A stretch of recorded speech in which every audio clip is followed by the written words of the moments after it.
Good morning, everybody. This mouse is getting replaced, and I can't wait for it to be replaced. What is up? Can't even do that. Thank you. Bye-bye.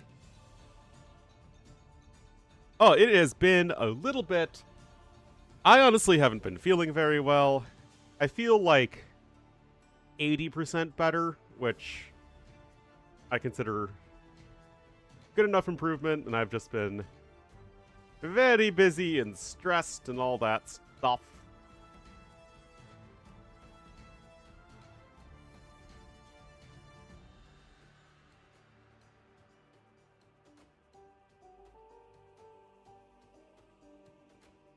But I return.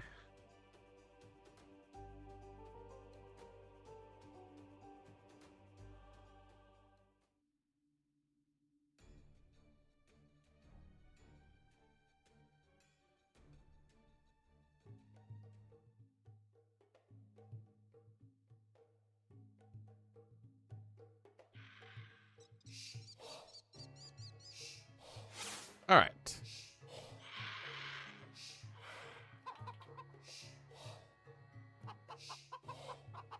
What does that emote mean? All right, Ming gonna be the red Malay to the east, more the blue Mapuche to the west. Mari to the Mari, all that good stuff.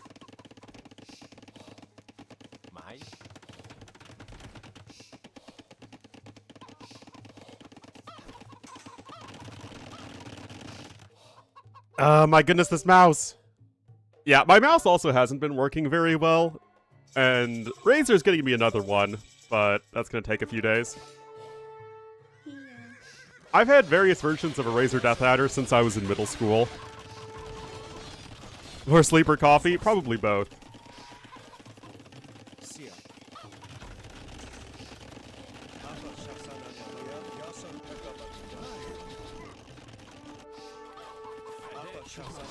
Anya shasana mananina aniga.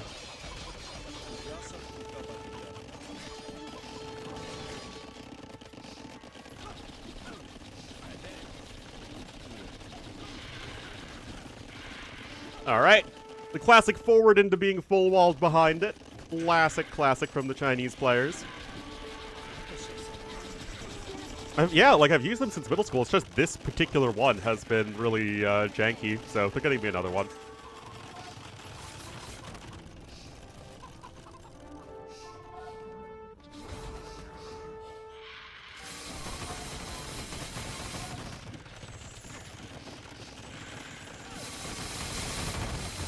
Anyway, good defense so far here from Ming. His eco is looking excellent. We have arrived at real time. Now, I actually ended up playing against Huang on Gold Rush. I was Mapuche versus 2P, and I actually thought I did all right and would have had a good shot at winning if I had just balanced my eco a little bit better. Like, if I just get a little bit of a better Imperial Age time and then get a second castle down faster, which I totally had, like, the overall resources to do, it's just they weren't distributed very well, I actually think I would have beaten him. I think he really underestimated how good the Kona were against Blackwood archers.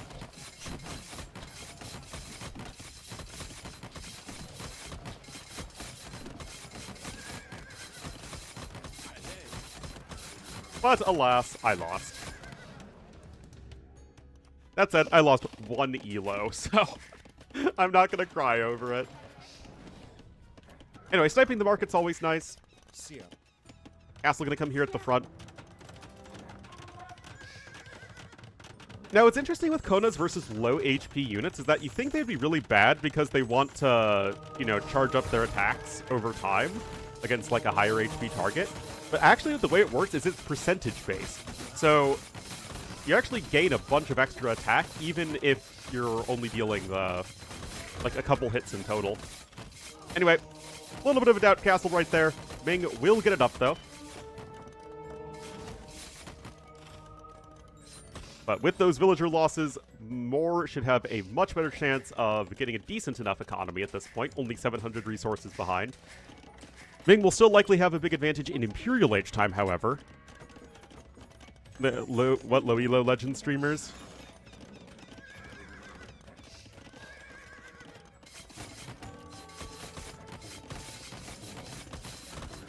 Oh, the Hera tournament? I feel like I have nothing to add to that.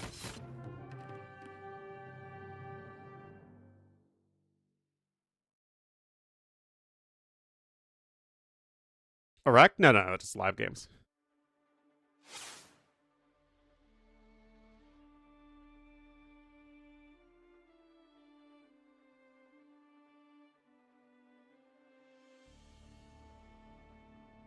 Against Lewis? Well, they just queued into another one. My unique unit tier list? Probably like A tier.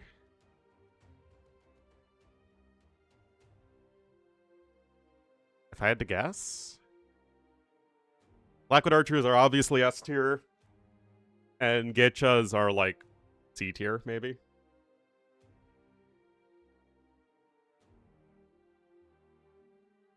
After getting buffed, though, Getchas will probably jump up a lot, though.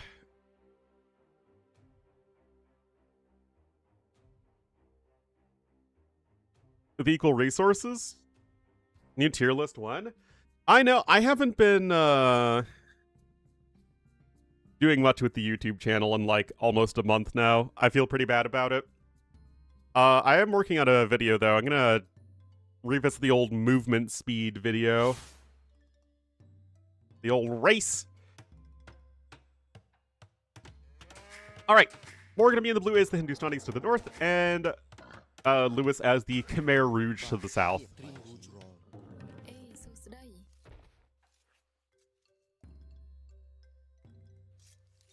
Why, they have not... Who is they?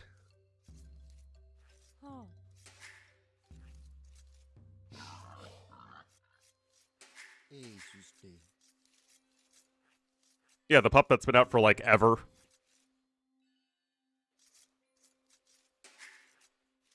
The devs?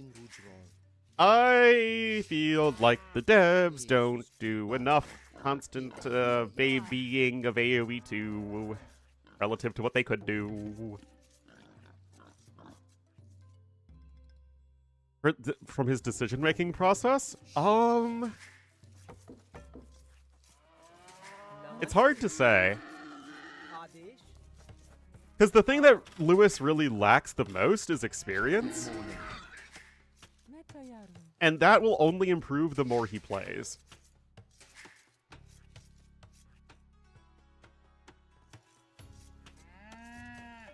Another Chronicles DLC? I don't know. That isn't me being mysterious and actually knowing. Like, I genuinely don't know. Like, I don't know anything, man. Anyway, Jam Vanderloof with the 88 months! Thank you, thank you, thank you.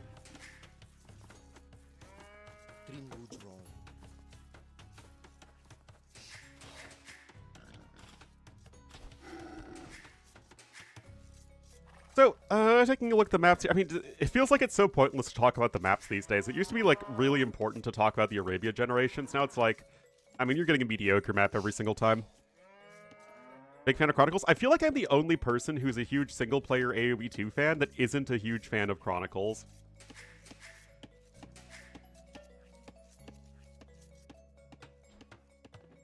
The more experience he gets? Yeah, I mean, Lewis will just get better and better over time. He's got the mechanical skill that he needs, and that is, I feel, a larger hurdle than experience. I just don't find it that fun.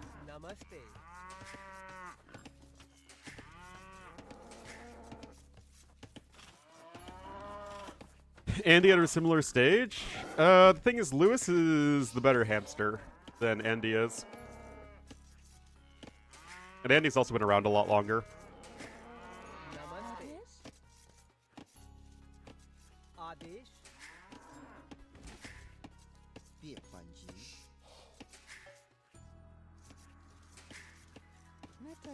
Metayar.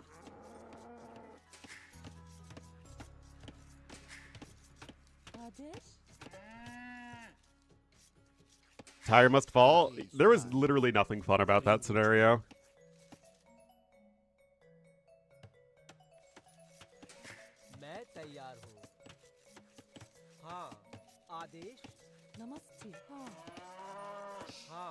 Anyway, nice mill placement there from Moore. Lewis is going to build a mill before clicking up. What a nerd. You don't need to do this as the Khmer.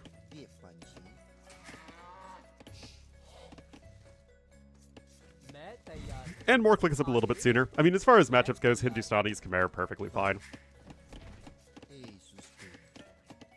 I think Khmer are a little bit better overall than Hindustanis, but not by much. Like mid S tier versus high A tier, I would say.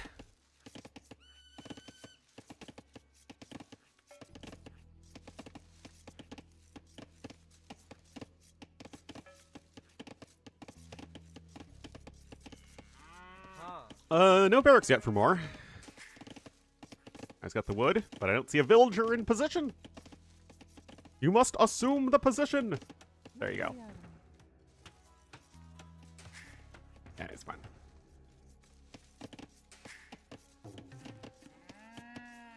Interesting houses over here. It's like you're trying to wall around your base in like an egg, like this, but maybe it's easier than walling to the edge of the map. Wood lines definitely aren't great, that's for sure.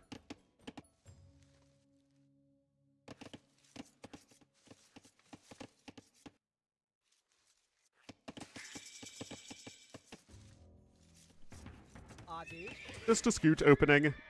Oh yeah, I did click up without loom. A little bit of a greedy gumdrop, but against Khmer especially, you probably are not too worried about going for a drush.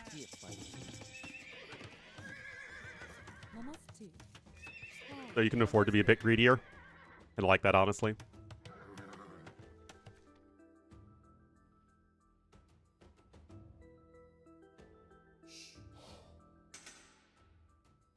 Your melee knowledge is lacking. Do you only use ranged units?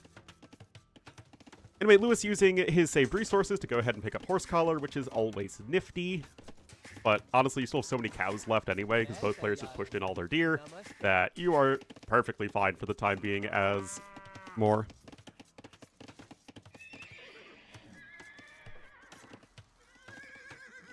Of course, the Spearmen are the big differentiator in the scout battles against the Khmer.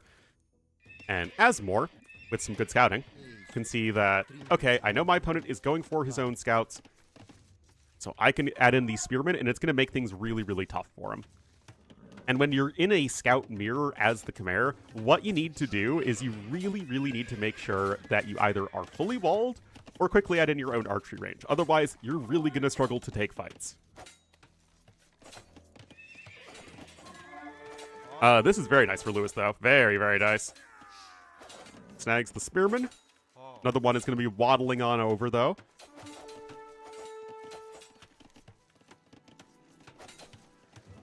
Bit of a scuffle. Yeah, that game probably could have come in a bit sooner, but hey, it is here when it needs to be. Hello, Boom. I'm doing alright. Feeling better. Dad is doing okay. Much better than he has been recently. He's back home. We got him home yesterday from the hospital. Right, there's the archery coming in, but this has been so greedy from Lewis. 6 farms with Horse Collar before even adding in the archery range. He hasn't been super quick about walling, and yet he's taken perfect fights. Lewis research tech after loom, double bit axe, easily. No, it's definitely double bit axe. Unless we're not counting the ages, right? Then it's the 3 ages.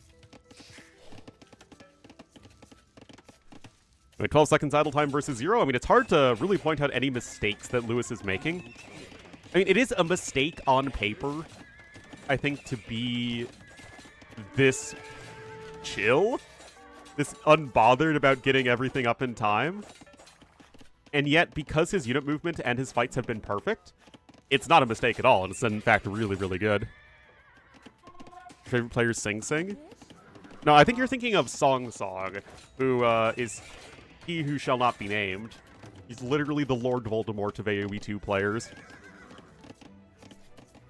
Hey, I thought Lewis got another villager. He's doing okay.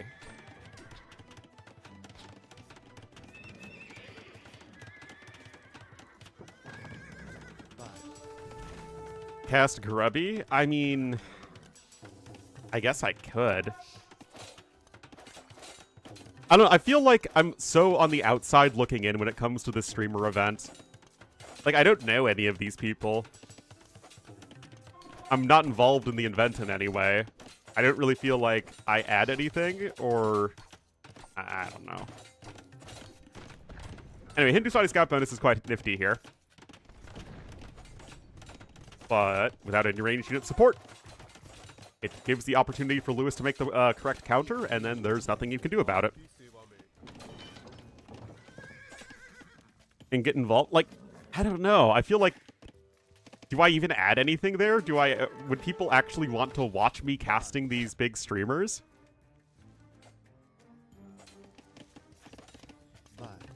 House, yeah, I feel like more needed to be a little bit more decisive. I mean, the rest collected are still competitive. It's not like this game is over. Lewis, at least I know Lewis, and it's a high-level game, and I feel like I could add it in terms of telling you the thought process of what these players are doing, what decisions they're making that are good and not good, etc.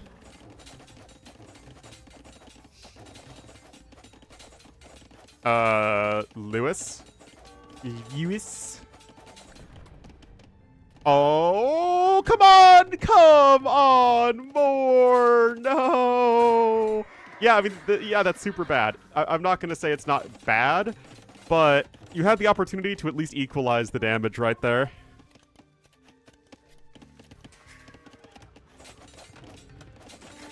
Fletching now coming in.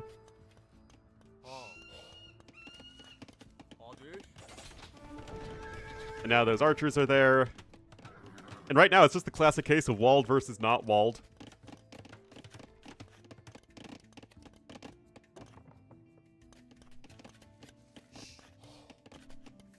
Lewis's TC is much closer to the edge of the map, which usually means it's easier to wall off, which is indeed the case here. How do I even find the games of the streamers? Who even are these streamers? Sing Sing. Ampy. Who literally has the tag Hera.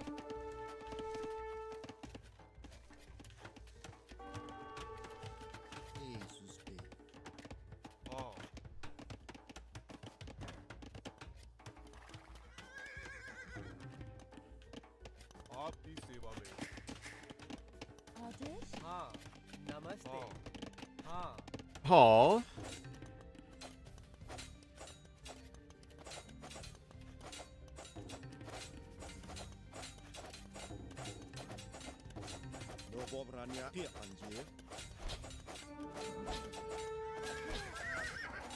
Well, more is up faster. That said, you're going to be in that awkward position as Hindustanis where your opponent is going for mass archers, and there isn't really anything you can do other than skirmishers. I mean, yes, skirmishers are perfect and glorious, and there is literally nothing ever wrong with going skirmishers, but still, they don't give you a lot of offensive punch, so if you're in a spot where you're behind an economy, like more obviously is, I mean, he's at a 10 villager deficit right now, also doesn't have horse collar. In the lobby browser? Yeah, that probably would be it. Anyway, that's gonna be another bill kill, nicely done there.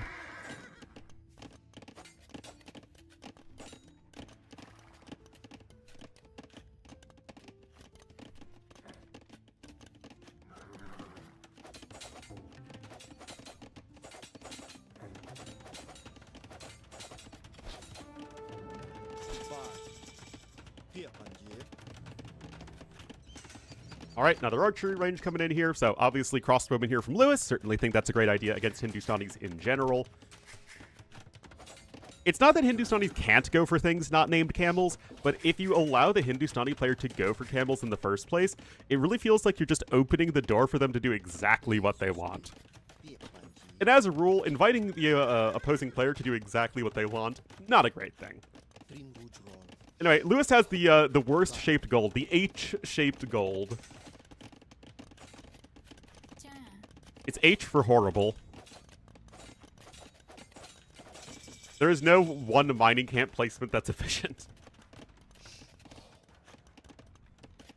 Anyway, light cav upgrade coming in. The archers are at home. So at the very least, what Moore has been able to do has been to keep Lewis at home. It's going to really nullify a lot of the advantage of archers, which is you having them on the other side of the map when those castle age upgrades come in. Now, of course, Lewis, being a good player, going to try and go across the map and get some more damage done. 2 more. More or less. Moreover. Gonna have a knight there as well, but Lewis will be on the 1 TC, so it's gonna be a hot second, but eventually Moore will be able to come back economically. He's 6 mils behind right now. The eco upgrades are kind of similar. Lewis really getting those gold upgrades, interestingly.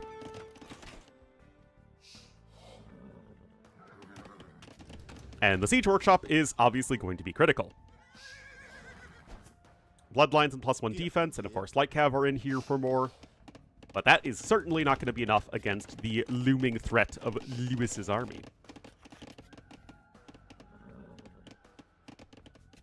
Right now, it's just a bunch of archers, and it is going to be tough here for Moore to try and deal with that. Those villagers are going to have to flee. First Scorpion is out, but there is no Vill here to repair. And that's going to perhaps open the opportunity for the Knights to come in, but at least having those Spearmen here is going to make the Knights think twice about attacking. Second TC being added in here from Lewis, and he has this luxury where he was so far ahead from Feudal Age that he can go sort of a lower eco style in Castle Age and still be ahead in resources, and still have a more efficient economy. You can see right here, more down 15% in eco efficiency. Lewis is also picking up more eco upgrades. You can see 30 villagers on wood, not ideal whatsoever. Now he's going to start losing a couple more villagers. Probably a few more as these archers are in a good position, and Lewis is further cementing his advantage. Probably could have tried to snipe the Scorpions right there. Lewis going to bust out, and now it's going to go Cav Archers, because that's what you do in Age of Empires too. I don't know about this. Hello, Messenger. Yep, good fights here for Lewis. Now 2,500 resources ahead. You can just see right here, this is a game that it wasn't decided in Feudal Age necessarily, but it requires Lewis making a mistake at this point. We're going to see it, because that's how you play Age of Empires 2 Definitive Edition. But yeah, this is where the very real lack of knights or knight replacements is an issue for Hindustanis. Good quick wall there. Lose the Vill. Oh, not even. Never mind. I lied. And again, the game isn't over. Moore does have more villagers. I literally, every time I feel like I need to say more.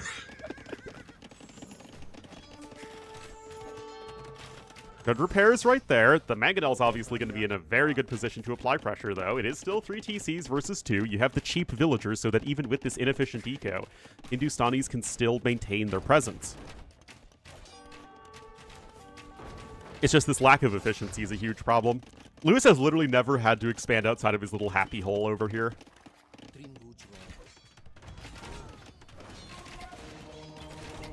Oh, wait, both Scorpions died. Oh, that's a disaster. Not even a sudden disaster. Yeah, 15 dead villagers at the moment. Now we're getting to 3,000 more resources. Miseror.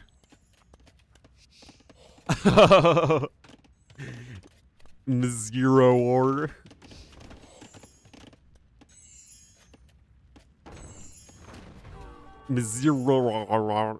Shaved your hair? Oh boy. I could never do that. I like having a full head of hair too much. It's my pure vanity. To get a chub? No.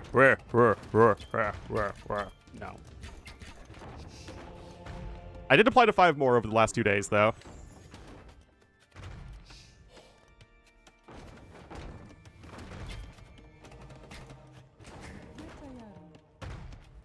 I was tired of it tangling. I don't blame you. Geez, that's just like a huge difference there, right?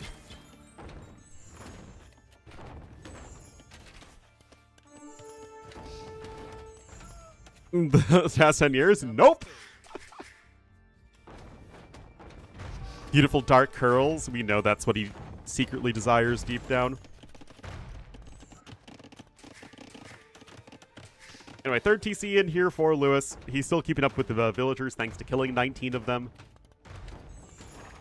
And this is just Lewis continuing to get further and further ahead. Yeah, it did. Auto's pretty tricky now. But it's not very fun. Playing Teutons on a gigantic map like that, not very fun.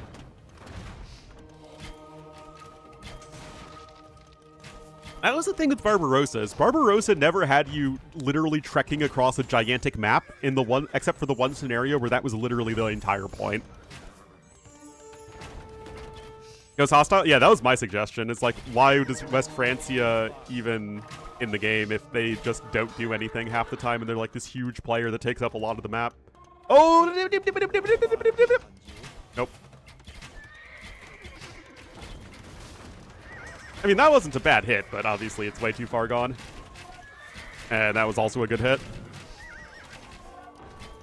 Barbarossa 2 was pretty bad. I mean, it wasn't great. It was definitely the weakest Barbarossa scenario overall. You just see right there, 12% difference in economy. Moore just fell irrevocably far behind in Feudal Age, and the thing with Lewis is that his own base was never really exposed.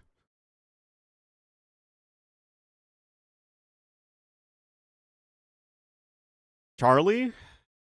I don't know. Charlie's just boom up into Paladins.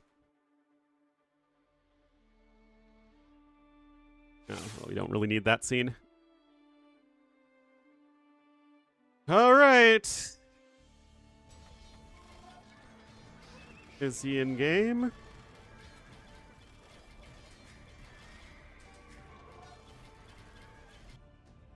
Sure, let's cast Sing Sing.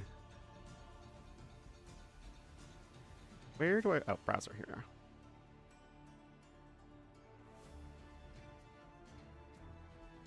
Yeah, but they gave you a battering ram to start with in Steven, which helps a ton.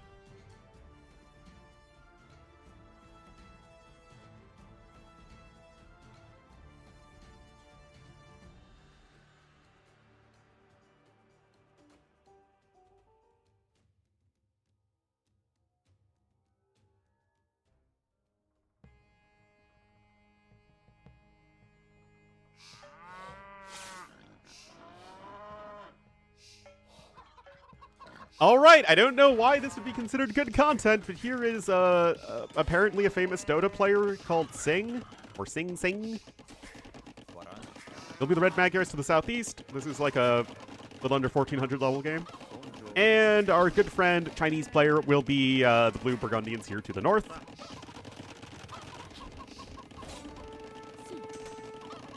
Our song? I've already made that joke.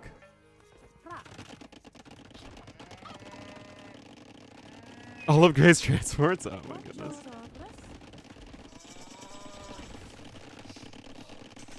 Getting smurfed on? Did you switch my Chinese account? Yeah. Well, we can check his opponent here.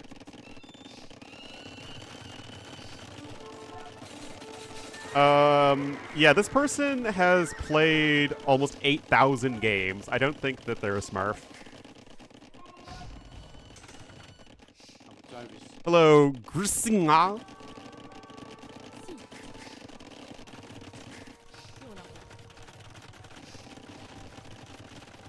Not too sure what that is.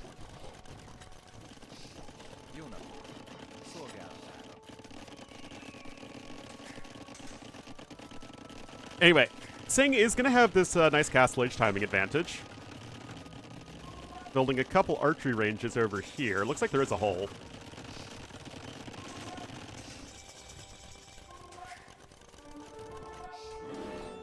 Do I even want to know what's going on over there? Oh, look at this guy. Castle age crop rotation. That's when you know they're a good AoE player.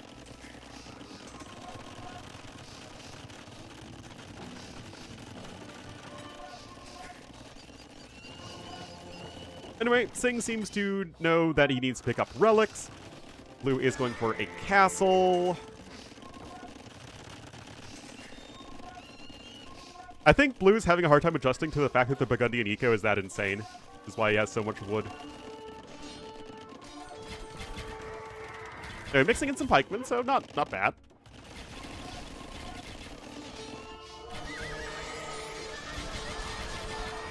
Oh, good fight there.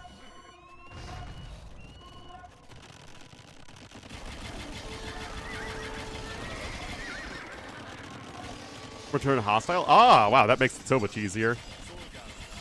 Anyway, forward castle there. Vineyards is on the way. Red's on the way up to the Imperial Age. This should be Sing's game to lose.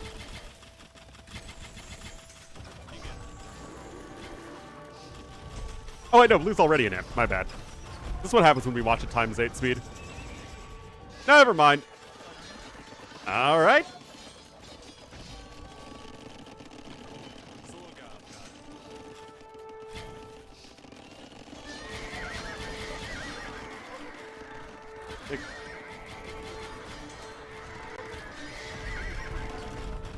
Again, I think Charlemagne's just too big.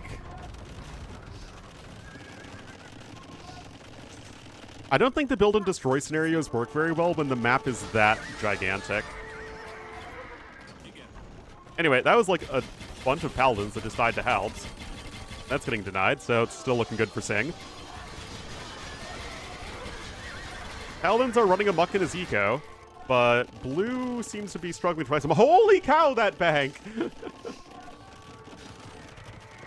Blue!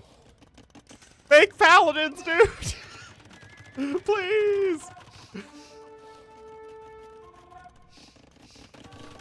Next tournament coming up? Is it the Brazil one? That's not until next month though.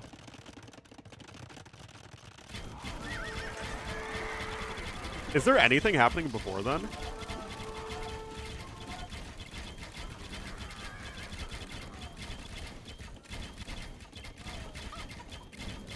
Fozzy random? Oh yeah, there's that. And there's the USA Cup, of course.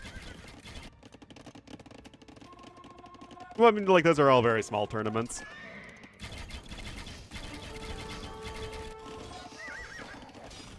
Anyway, it looks like we have arrived at real time. Which map? Oh, that's the Swedish tournament, right?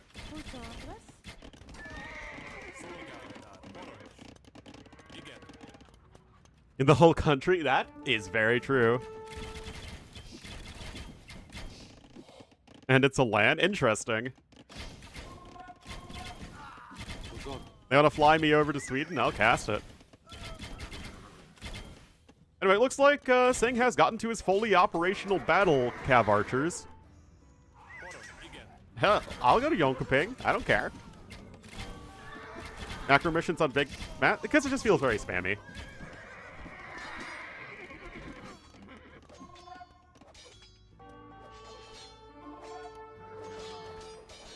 Coaching?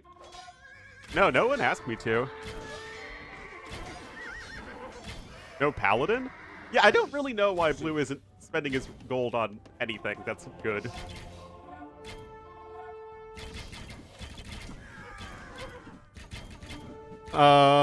Yeah, so Magyar Hussars are basically just better than Hussars. They don't have conversion resistance like the regular Hussars do. But basically, the rule is, if you can go for Magyar Hussars, go for them.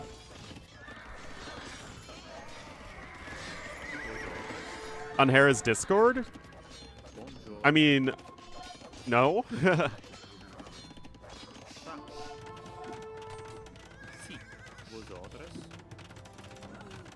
I'm not gonna be like, I don't know, if they want me to, I'll do it, but I'm not going to be, like, chomping at the bit just to coach some guy. For free.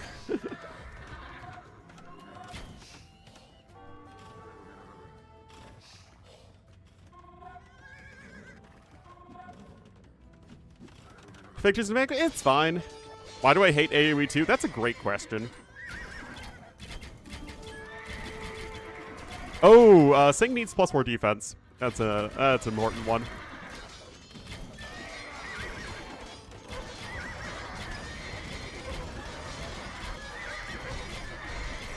King of Seasons. That's what we really want.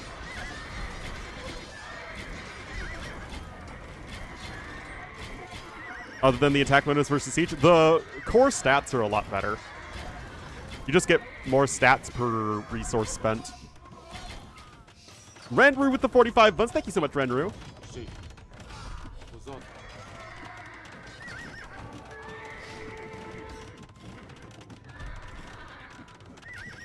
You have a hole in reality? Yeah.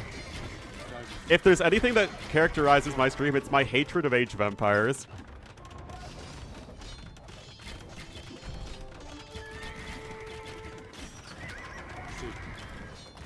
$2026? Yeah, that's what I'm doing. And I'm casting this not quite 1400 level game because apparently it's good content.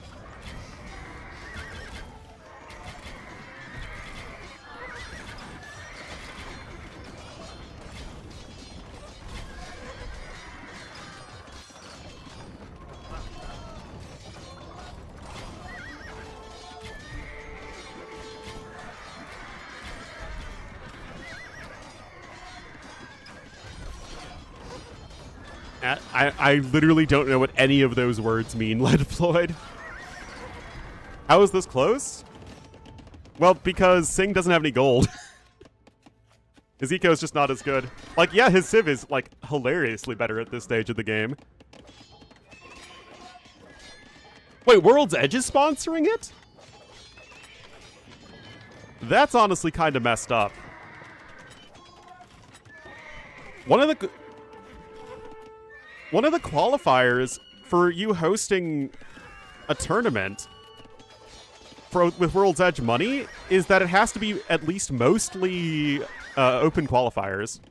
It can't just be like, World's Edge doesn't sponsor just pure invitationals until now, I guess.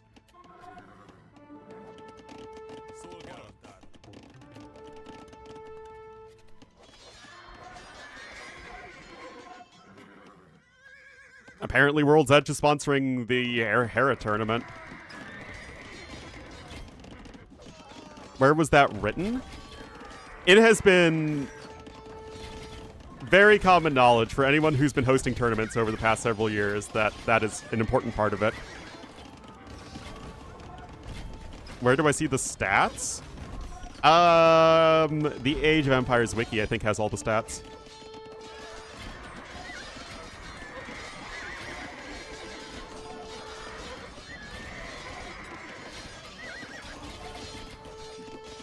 World's Edge is Microsoft. It's the Microsoft studio that they put in charge of the entire Age of Empires franchise.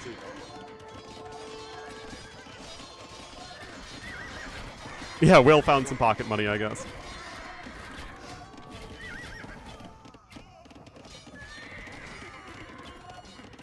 Yeah, the lack of blast armor is really painful. I don't know. I feel like everyone in the world is saying what an amazing thing this streamer event is, and like how great it is that it's happening for Age of Empires, and it's so great for the community, and I don't know, it all just rubs me the wrong way.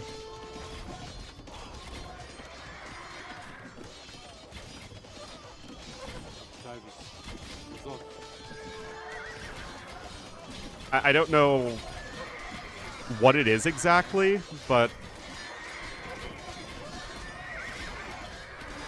I just don't. It just doesn't.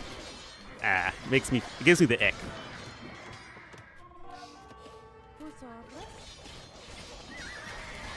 Anyway, Blue refuses to spend his gold. Maybe he thinks that Burgundians, with representing the Dutch in their banking history, gain interest with gold in the bank, but unfortunately, No, that's not how that works. Better off that way? I mean, I haven't paid any attention to it either. The winner decided if the game seems to go on forever. That's the thing. It doesn't. The game will go until somebody resigns or is defeated. Accumulating interest? It would be very strange. But yeah, if it's physically possible. What's the problem in my eyes? It feels like it's something that is designed almost entirely to benefit either the people who have already made significant amounts of money and gained attention without doing really anything that supports the AoE community itself.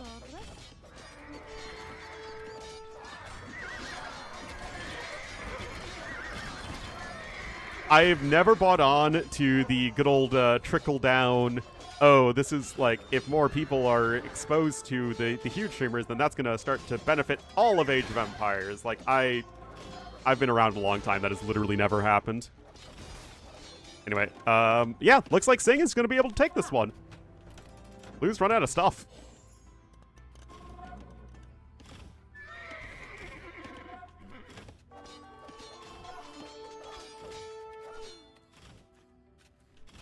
The rising tide definitely does not raise all boats.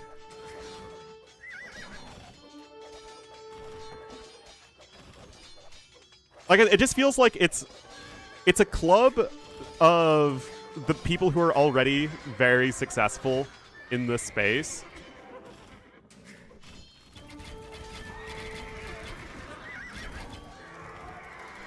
Who are good enough to qualify, but at least that's people who have played a lot of AoE2 and have worked hard to be good at AoE2, not people who are just popular.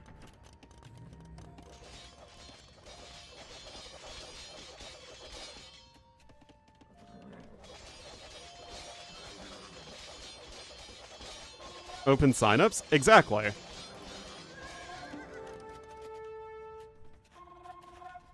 I mean, it's not like it's a huge tournament, but again, part of the reason that, like, again, at least back in the day, if you wanted to host a tournament at all, you had to do it with open signups. Or at least mostly open signups. I think it was like 80% open signups or something like that. Notice how AoE2 doesn't have invitationals. Not any Microsoft-sponsored tournament has more than a small percentage of players who are invited.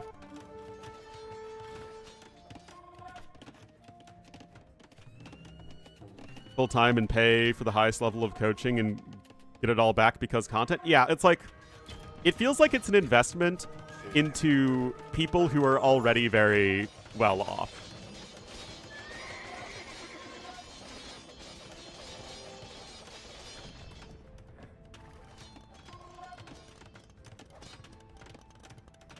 Oh, it absolutely is going to come out of the total tournament budget for the year, for sure.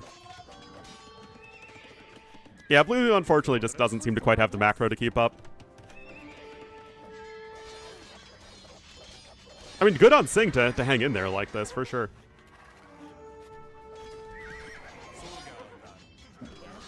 Do I reckon? I mean, I feel like people just wouldn't be very interested. Like, I have no connection to these people. I mean, I watched Day 9 a ton back in the day, but it's not like I know Day 9 personally.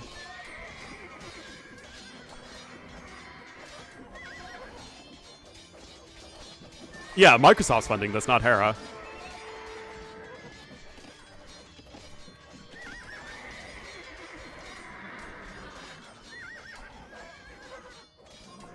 Again, like,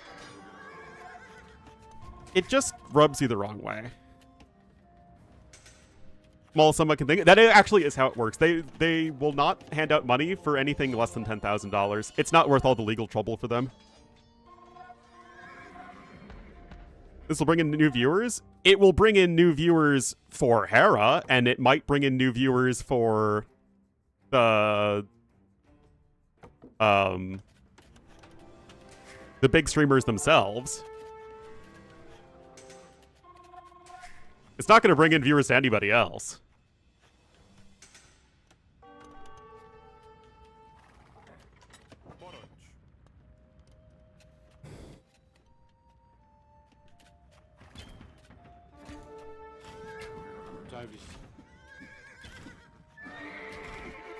Yeah, what Singh needs to do is, he needs to set up the trebuchets, and this is actually a good AoE lesson. If you are struggling to close out a game that you like, or you're pretty confident that you've won, what you need to do, just mass up the trebs and smack down the castles. Once all the castles fall, you will be able to raid your opponent to death.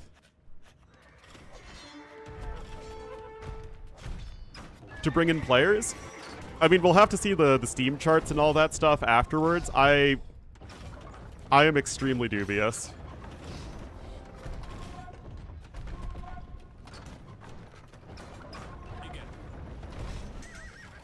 Though, I mean, Blue has been floating thousands of resources for a very long time. Unfortunately, they just don't quite seem to have the macro to keep up in a very long game like this. Yeah, I mean, I think that's a good example. Red Bull does not increase the player count of Age of Empires.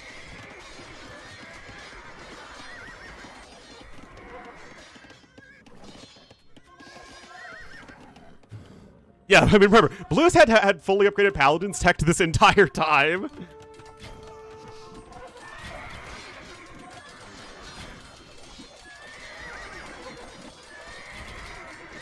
Bringing new players?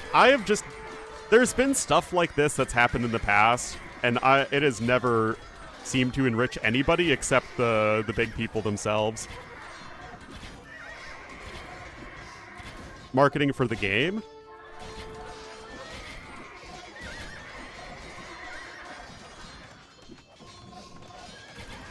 What did? I don't think you do increase the player count. The only thing that's ever increased the player count is adding new content to the game.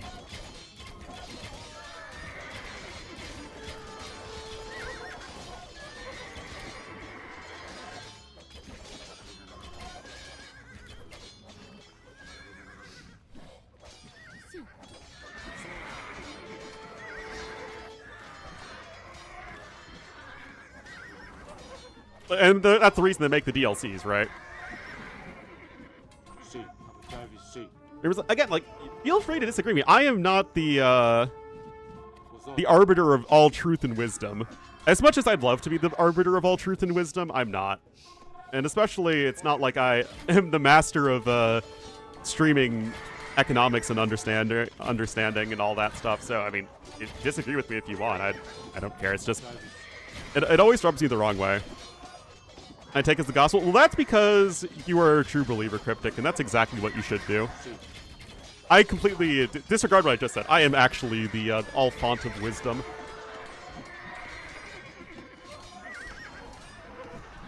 Then Warlords? I also think Warlords was probably way too large of a tournament for what it was. There wouldn't be people complaining. Viper, I think, did something similar with Grubby back in the day, and I also didn't really think it would do anything.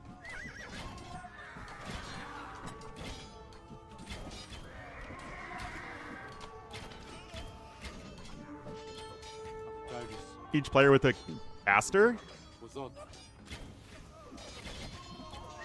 Maybe. I don't know.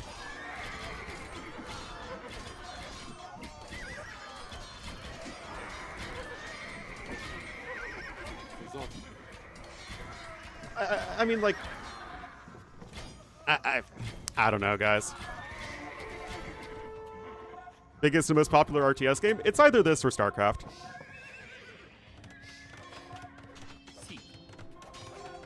Yeah, unfortunately, Red's having a hard time protecting his trebuchets, and because Blue has so many resources, he kind of just keeps on spamming units.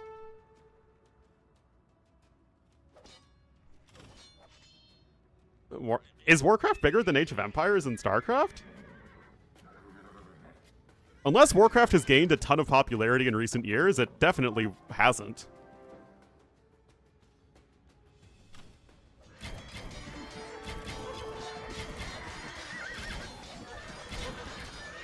But yeah, that's what I thought. Like, honestly, I thought Warcraft was just grubby being popular.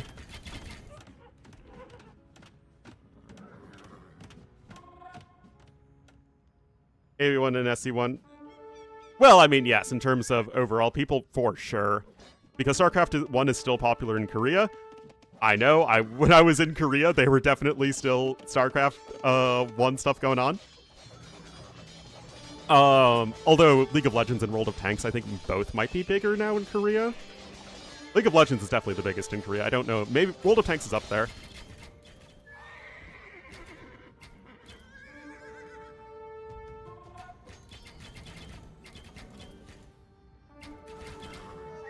And yes, AoE1 is insanely popular in Vietnam, although it isn't insanely popular anywhere else. And as much as Microsoft has tried, unfortunately, I don't think they can really milk much more of the Vietnamese community because it's they mostly just play literally generic AoE1.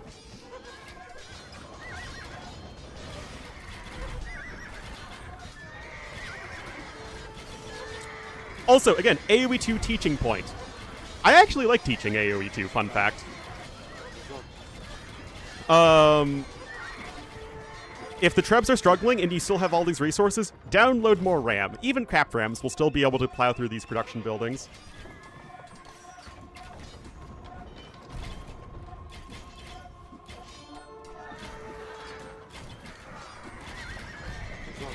I mean, there's a lot of different ways you could close out this game. I mean, as our blue player, it's going to be tough. How many TCs is he on? On 3. You definitely want to be on like at least 4 to 5 at this point. Again, you have the resources. Expand over to the sides of the map there. Cobra cars, that's pretty fair.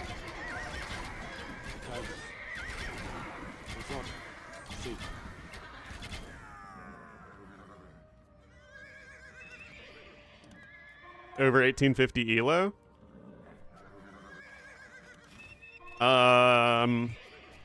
I mean, it would probably just take them a very long time.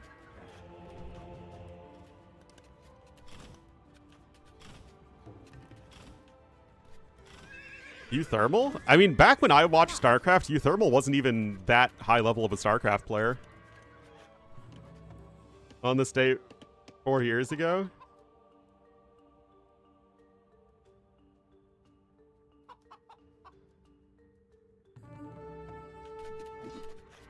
On 20? Well, it's because he keeps on just making all these hustlers that are dying instantly.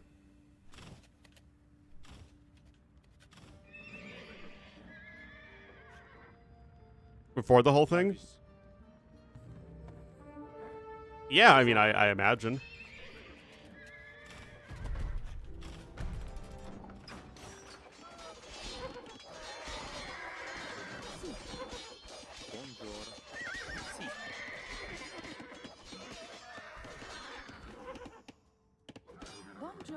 Again, guys, like, my opinion here is not really worth anything, because it's not really my show, so to say. This whole thing, whether fair or not, and I don't even know if it is fair, but it just, I don't know, makes me feel a little icky, in the way that no other tournament has made me feel icky.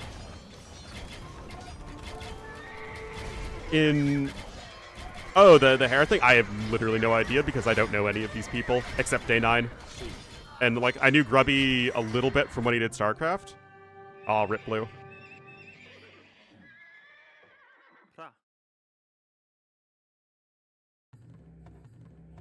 Rip, rip, rip. Unfortunately, you do need to make a gold unit.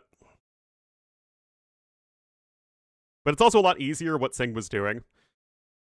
Just, like, camping with the Cav Archers and keeping them alive, and he did a good job of that, for sure.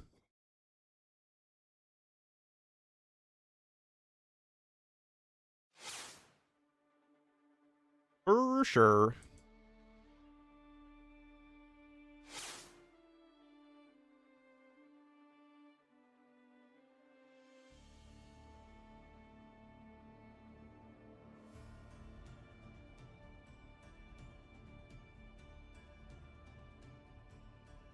Yeah, I guess I just don't know any of these people.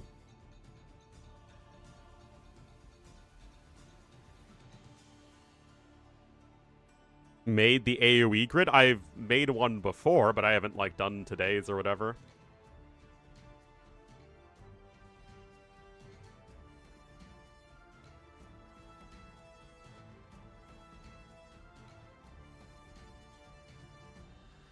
YouTube React? I generally dislike that because I feel like I am adding nothing to the content. But what is this video? Am I too mean? Nobody asked me to coach.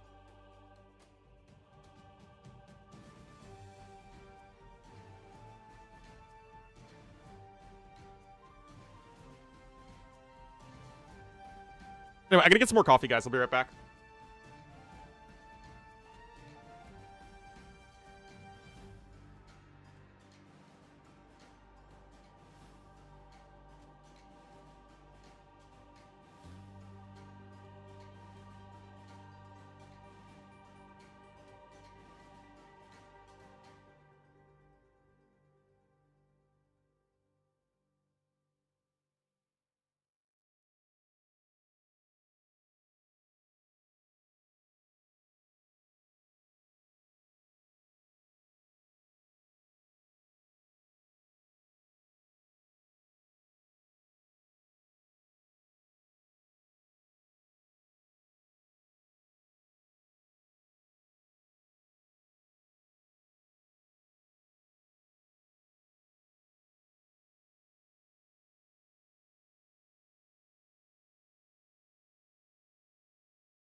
I return.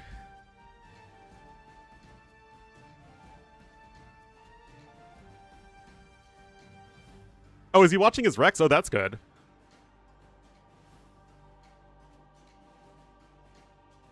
Good on him.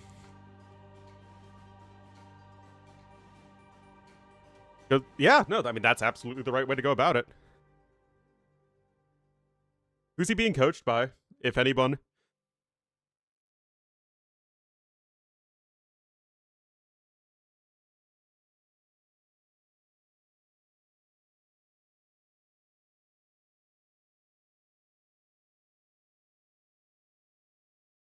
Ask for. Oh, I thought they were like paired with a coach or something.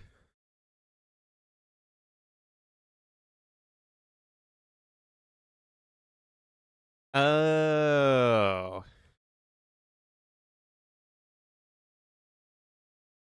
Learned it all by himself? Yeah, good for him.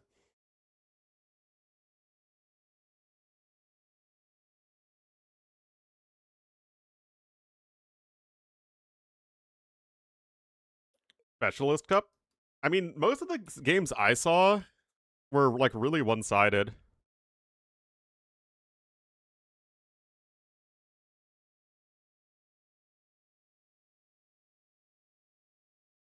Who is Chancellor?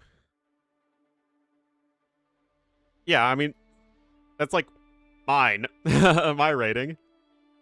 Yeah, that's the thing with the Specialist Cup is most of the games seem very one-sided. I don't know, who's this person?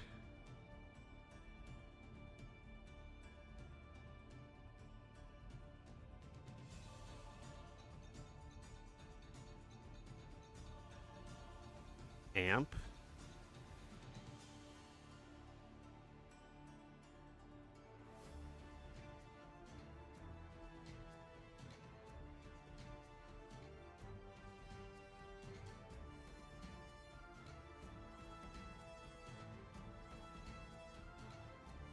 Oh my goodness, that is, that person is not likely going to be going far in this tournament.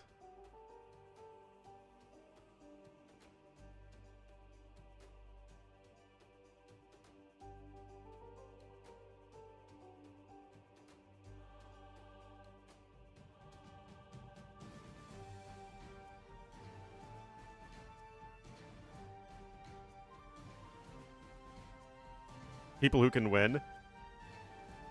I mean, again, it feels like Microsoft is paying. It's like when Facebook paid people to, stream on their platform, right? Or with Mixer.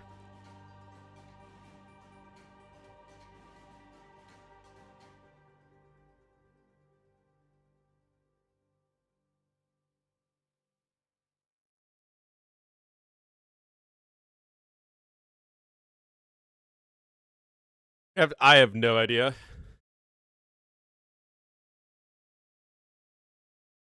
Arabia Arena and oh, are those the maps?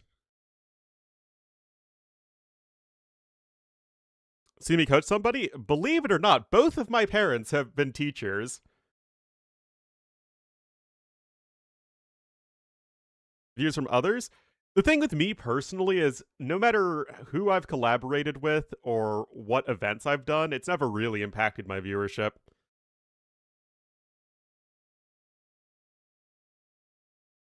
But that's more of a me problem than, like, I'm sure it's good for other people who are, like, actually talented at streaming. Oh, Noff?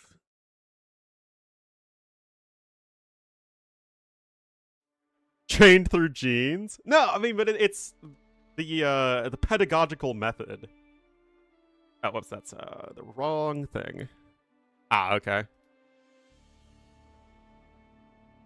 Can you give me a link to the website then?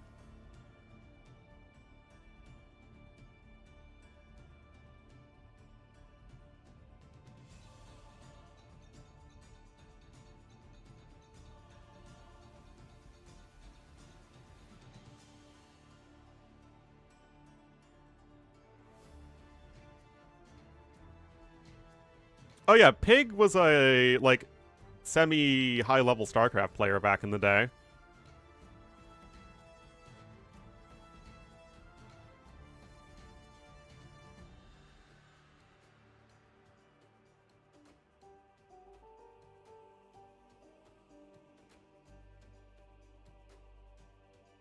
Dang, Grubby has a 44. Oh, he's only.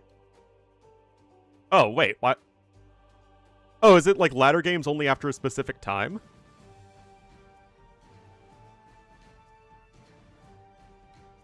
Since yesterday? Ah, okay, okay. Poor Atrioc. 4 losses in a row.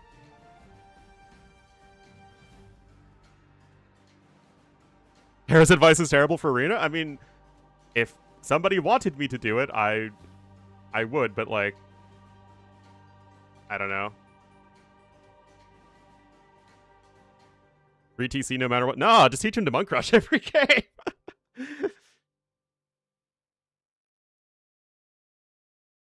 That's way easier to learn and execute.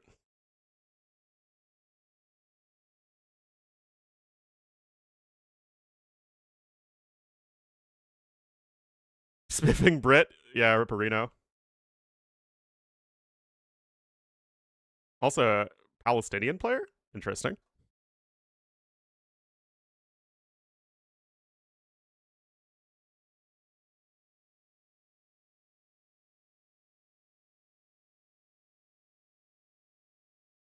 The power of bombard towers? You know I would. Does this...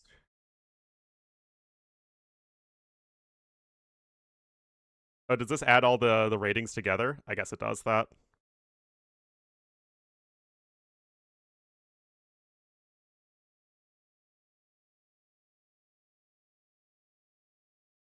Ancestry? Ah, okay.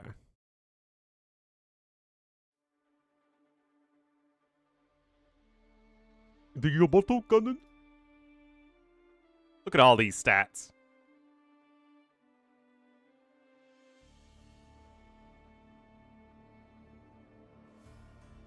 Which should be... Oh, absolutely. But, like, if none of these people know who I am, then... You know, why would they want me to coach them?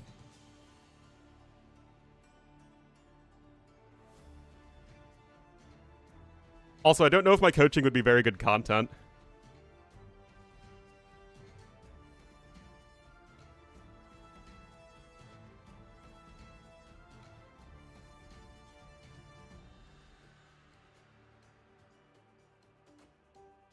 A 2K player? I mean... Losers in life, yes, for sure. Also hear a lot? Yeah, I don't know.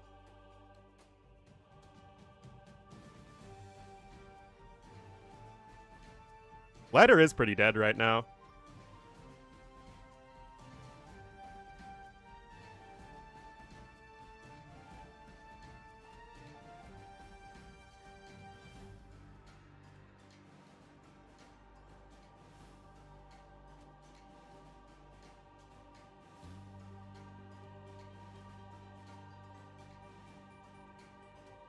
Ladder Arabia? Yeah, they're very unhappy with Ladder Arabia.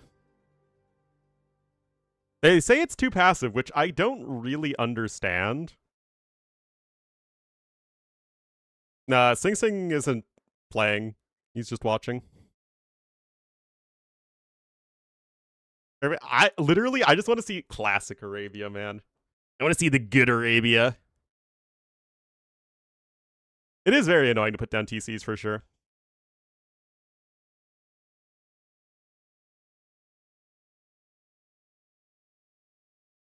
Person, that is going to do you well when it comes to learning.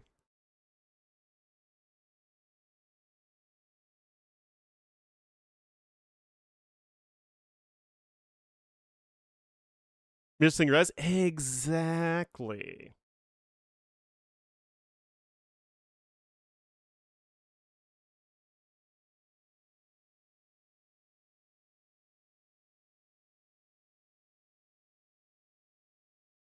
That was just the garbage truck outside. Right? I mean, yeah, that's all good stuff. Enjoy the randomness? Yeah, probably. With wolves closer than deer? Exactly. Kapach versus Shixo on Nomad? It's mired, though. The name's get a second chance. Now we're cooking, chat.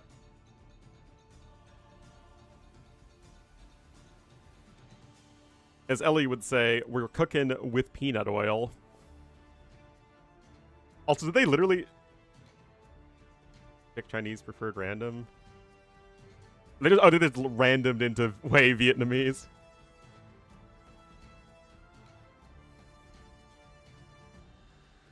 With other maps?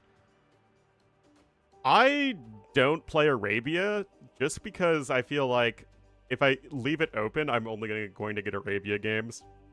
And I don't really love the Arabia meta right now. World of Tank stream is going to do great. Isn't Arena the same? Arena has much more options in terms of the sorts of compositions and strategies you can go for. Meta choices? Absolutely.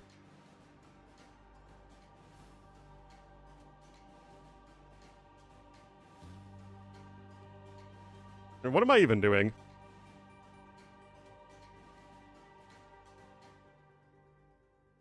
It's 90% arena? Oh no, trust me. I get Q dodged all the time.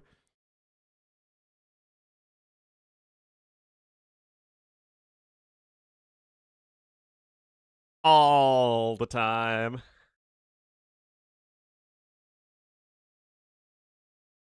Mr. Bean versus Menounos. Oh boy.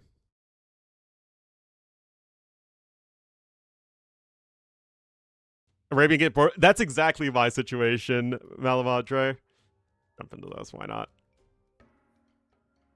Mr. Bean? If you don't know Mr. Bean, are you a true Age of Empires fan? Mr. Bean was a stream cheater back in the day. Oh, what's Tofu doing? Wait, they're both milling the... Is this like the thing you do now? Is terrible? Not a fan. Do you ever play RF4 before? I've got nothing against playing RF, but I don't really play in the lobbies. I don't really have time to do that.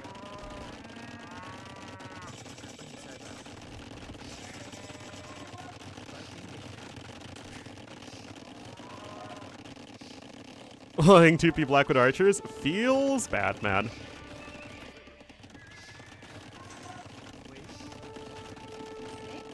Well, I mean, RF still gives you more variety.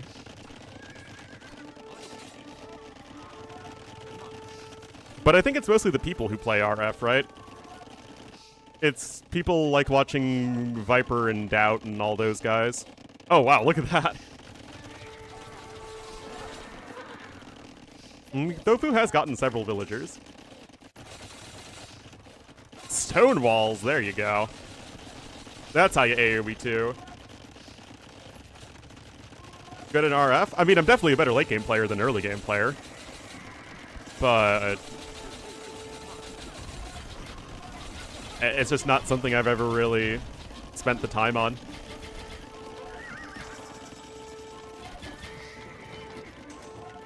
About Wei being in the game? I mean, I feel like I've done a lot of complaining this stream, and I don't like that about myself. I want to try and be a more positive person.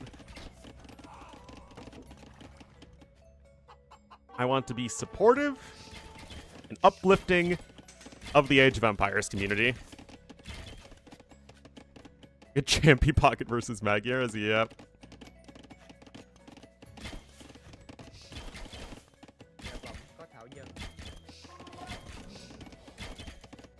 But honestly, it feels like there's a bit of a dearth of AoE content these days.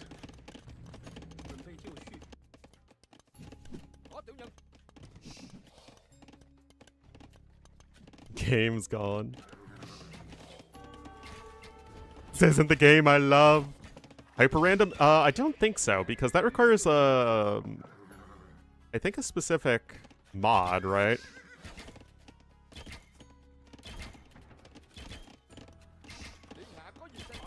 Anyway, we have now arrived at real time. It is 3 TCs to 1. A lovely little egg base here for Tofu. Only bots? No, they're real people watching on YouTube, but I think most of the people who watch on YouTube just watch it like on their phone or something. I mean, not that many people watch on YouTube at all, but I think it's mostly people who don't really like watch to chat. I feel like if people want to chat for the most part, they watch on Twitch.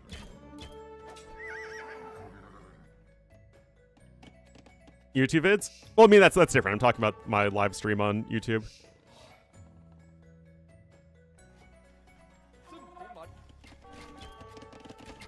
Play far from perfect. I play extremely far from perfectly. Is better experience? Yeah, I mean, it's just... Basically, I only stream on YouTube because, one, it gives people more options. And some people have a better experience on YouTube than Twitch. And two, because it saves my VODs, which I like having the record of my casting. Oh no, Tofu's 2K6. No, he is improved very rapidly. Yeah, he's a young Belgian player.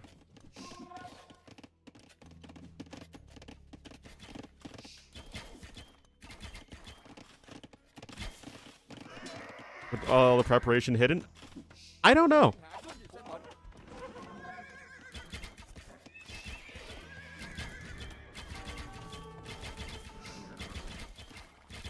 Doesn't feel like there's a lot of fun. feels like there's a lot of just grinding.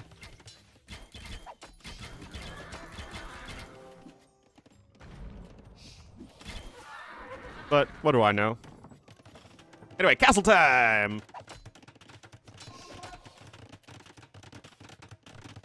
Grateful for the VODs? More like I am grateful for the VODs that I have it as like a record of my casting. Community games every day? I don't know, but that's a great idea.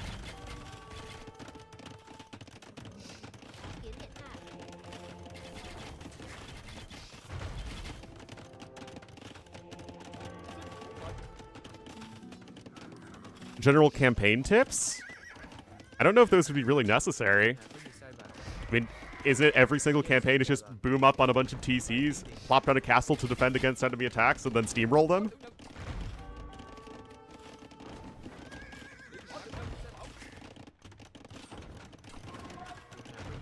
Mainly play RF? That's true. But I feel like part of the issue is that you can't pick your map in team games. The achievements are definitely tough on hard. Well, some of them are. Some of them are easy. But for the most part, I have videos on all those. Just, you know, of me doing them.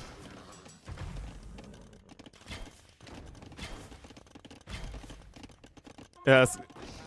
Yep, that's basically it. That and just, you know, boom up. Build your death ball, steamroll them. Ranked lobbies? I mean, they really don't want to do that for all the point trading possibilities. Campaigns on Chronicles is very tough on Legendary, but at least, again, I have videos showing you how I beat them on Legendary.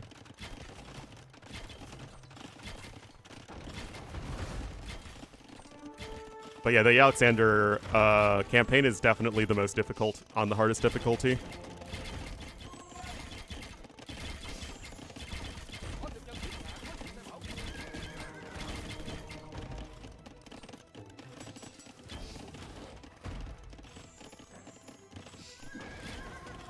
Is it? Updates out?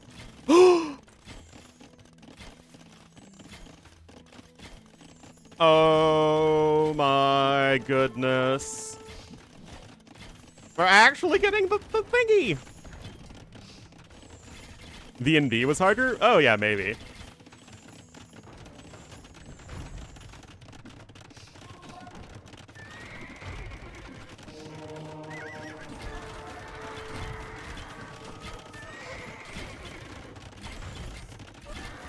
I don't know who cares about team game points. Casuals do. Uh-oh.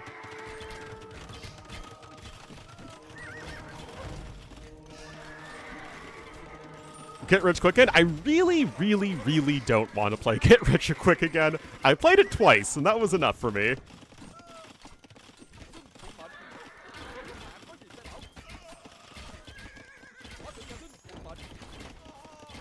I don't know why the civs were so much worse the second go around. Like, it feels like Achaemenids, Athenians, and Spartans were a lot more enjoyable than the Macedonian civs. Well, Macedonians and Thracians and Puru. Give a tiny gap when you wall. But, well, I mean, they just click stuff into your base. For a hypothetical ladder, they sure did, and isn't one of my chief complaints, if you have a civilization that's only going to be useful in a single-player setting, just go wild with it, have fun.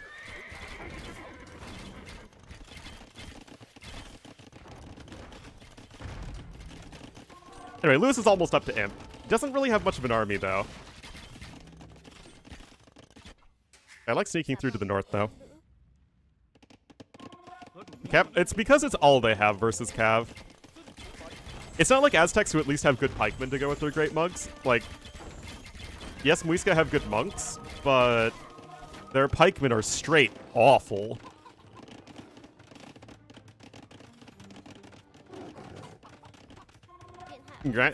I don't know why people feel entitled to beat the game on the hardest difficulty. But yes, I got thrown off by that bug several times. Especially on cenotes, because like you're mostly gathering from the oysters.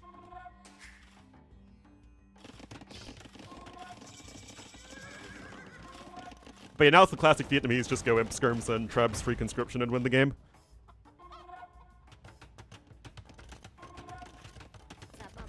Also, awkward. Savar versus Temple Guard? Yeah, that is a tough one.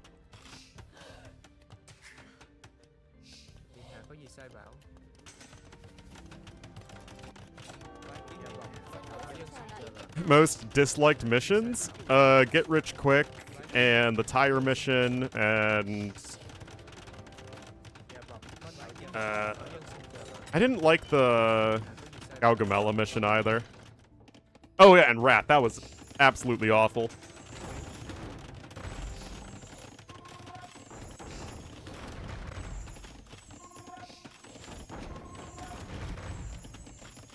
The city at the end of the world was really cool. Like, that was one of the coolest ideas I've seen in a campaign in a really long time.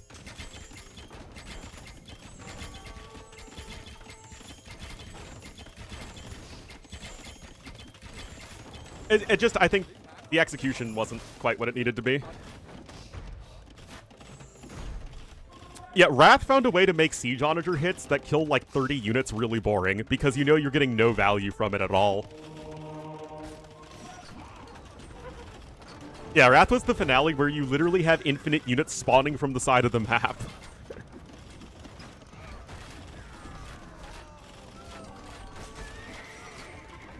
Catabasis? I just thought Catabasis was boring.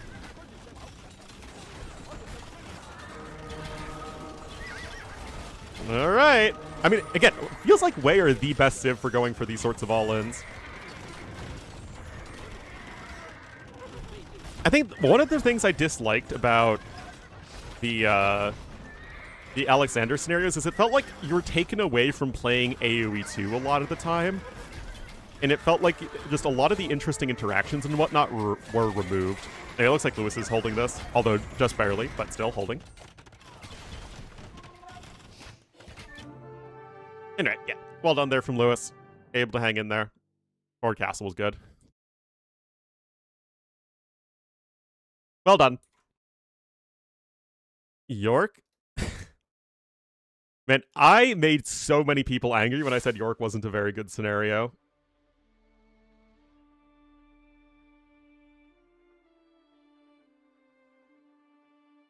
People thought like I mistaked Vinland Saga and York because I love Vinland Saga and I can't stand York, but again, I kind of like the smaller scale scenarios a lot of the times.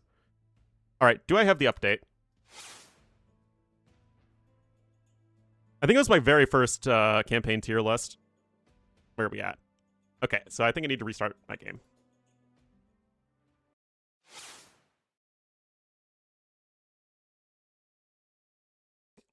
By the way, I've been playing BioShock, and now I'm on BioShock 2. Really, really fun games. I'd only played BioShock parts of it before, and I'd never played BioShock 2, and I'd only played BioShock Infinite. But yeah, those are really fun games. Patch notes? I kind of did already, though.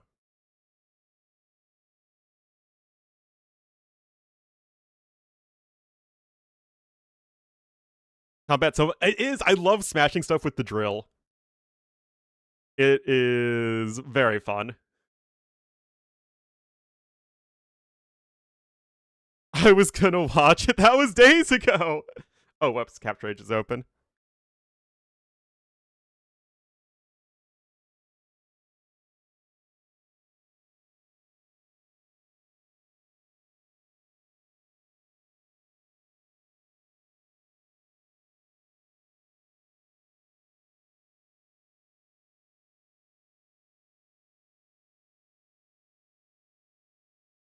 Yeah, BioShock is great.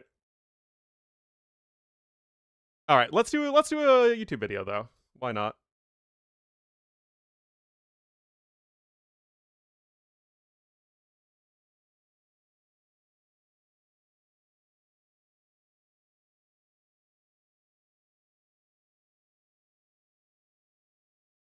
Hey guys, it's Ornlu, and I am live on stream right now, and hallelujah! We actually have the patch that has been awaited a long, long time. And they did make some small changes here and there, I think, from when I made my first video on it, but it's a good, I think, time to refresh ourselves and just go through and see exactly what has been going on. So, welcome to a new update for AoE2 DE. With today's update, and this is capitalized, this is not how we English, guys. We're delivering a rather massive list of bug fixes, changes, and new features to help keep your experience vibrant. This patch delivers a set of stability improvements and bug fixes addressing crashes, performance issues, and inconsistencies across both PC and console. Enjoy your superior viewing experience? Alright, gameplay has been refined, different interactions, bug fixes, additional balance changes, and wait, we did want to follow up on information we shared in previous patch notes. However, we did talk more about console bugs. Okay, that is not something that I am too concerned about. Yeah, I'll have to see what the pathfinding changes are. Stability and performance. Fixed a crash while viewing a player profile. Didn't know that was a thing. Skirmish game crash. Left bumper gamepad. Oh, I did see this one once. The Lochuans attacking with thunderclap bombs, crashing the game. Fix a crash that would occur when canceling the creation of a villager to TC. I've had one where it's like you train, like you click a TC and train a villager, and then it doesn't train the villager. I've had that one. Don't forget to like and subscribe. I mean, my YouTube voice is just my regular voice, just reading something, or like doing an intro. Not really that different, I think. Siege units and groups could affect movement speed. Alright. And fixed a crash that reduced memory usage during map generation. Interesting. We're banned for Team Islands? Ah, yeah, makes sense. Achievement fix, graphics. Oh no. Fix the Hulk's not getting the sales of the African ships. That's sad. Gotta love that bug. The sail bug was a classic. Right, audio fixes. Added a new more content section that can be accessed from the main menu, listing all available owned and not owned DLCs. Huh? Hey, hold on, let's check this out. Fix an issue where changing lobbies between base game and Return of Rome would cause the civilization. Okay. Fix an issue that locked Women's History Month icons. RIP. AoE2 clearly anti-woman. What? Where's my wolf? Oh, look at this. More content. Yeah, it's live. Where's my wolf? I don't even know how to get to that. Oh, player icon. I literally haven't even looked at this menu since I, in the alpha version of the game, selected the wolf. More content. Look at this, guys. Look at all the content. Hide owned. Look at all this DLC. Look at all the DLC stuff. Oh my goodness. More fixes. Oh, look at this, guys. In the tech tree menu, the trade cart icons now appear with the regional civilization icons. So, like, if I go to Saracens... Ah, yeah, I get the Saracen trade cart. There we go. Alright, hotkey fixes. Select all TCs includes TC's foundations. Oh, I forgot there's a select all TCs hotkey. Right. Improved memory usage on PCs. That's definitely a good one. The Xbox and PS stuff is there if you want to read it. I'll, of course, link it in the comments. Not in the Twitch chat, because I'm too lazy for that. It doesn't show ELO info. Is this a thing?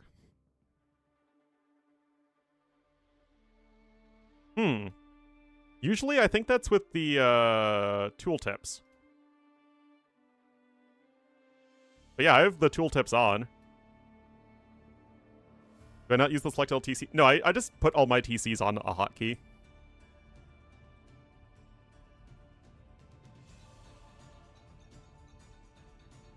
Alright, so... Oh, yes! There was a siege and fortification technologies cost minus 75% wood and are researched 100% faster. They used to not apply to murder holes, now it does.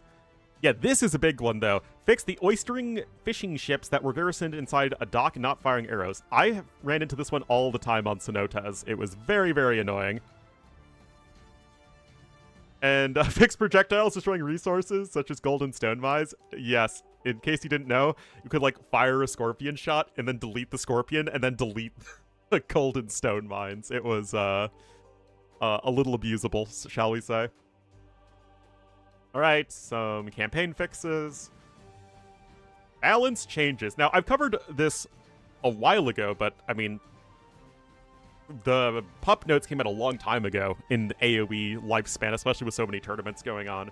So, I kind of want to revisit these changes again, especially, again, because we've had so much data of high-level AoE in the past couple months.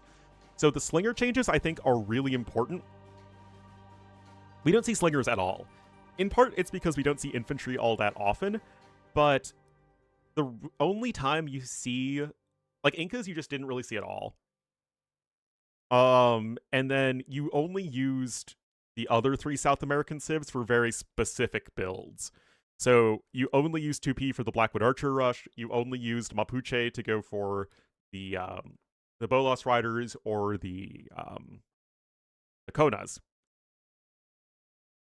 And then you only use the Muisca for, like, the Monk and Temple Guard rush stuff. So, slingers should hopefully be a more core part of the civilization's military, and the fact that you can get conversion resistance on them now means that you should probably just open slingers on Arena, because remember that Chompies don't have conversion resistance, which makes them an absolutely terrible unit on Arena, at least until, like, post-temp, when they should be pretty solid. Speaking of Chompies, so they have reduced their train time, 3 seconds in the Dark Age, 6 seconds in the Feudal Age, and then it's the same in Castle and Imperial Age. Huge, huge buff there. Chompies are so slow to get going. Clips of streamers, if you want to. I'll take a look at it after I finish recording this video, though. Love slingers. Yeah, I mean, slingers are fine, and there are a lot of interesting civ bonuses for them, so they really do need to be a viable part of these civilizations' militaries, because they have so few units available to them. All of the South American civs, so very, very good there.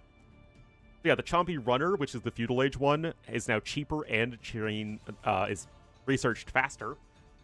Hugely important.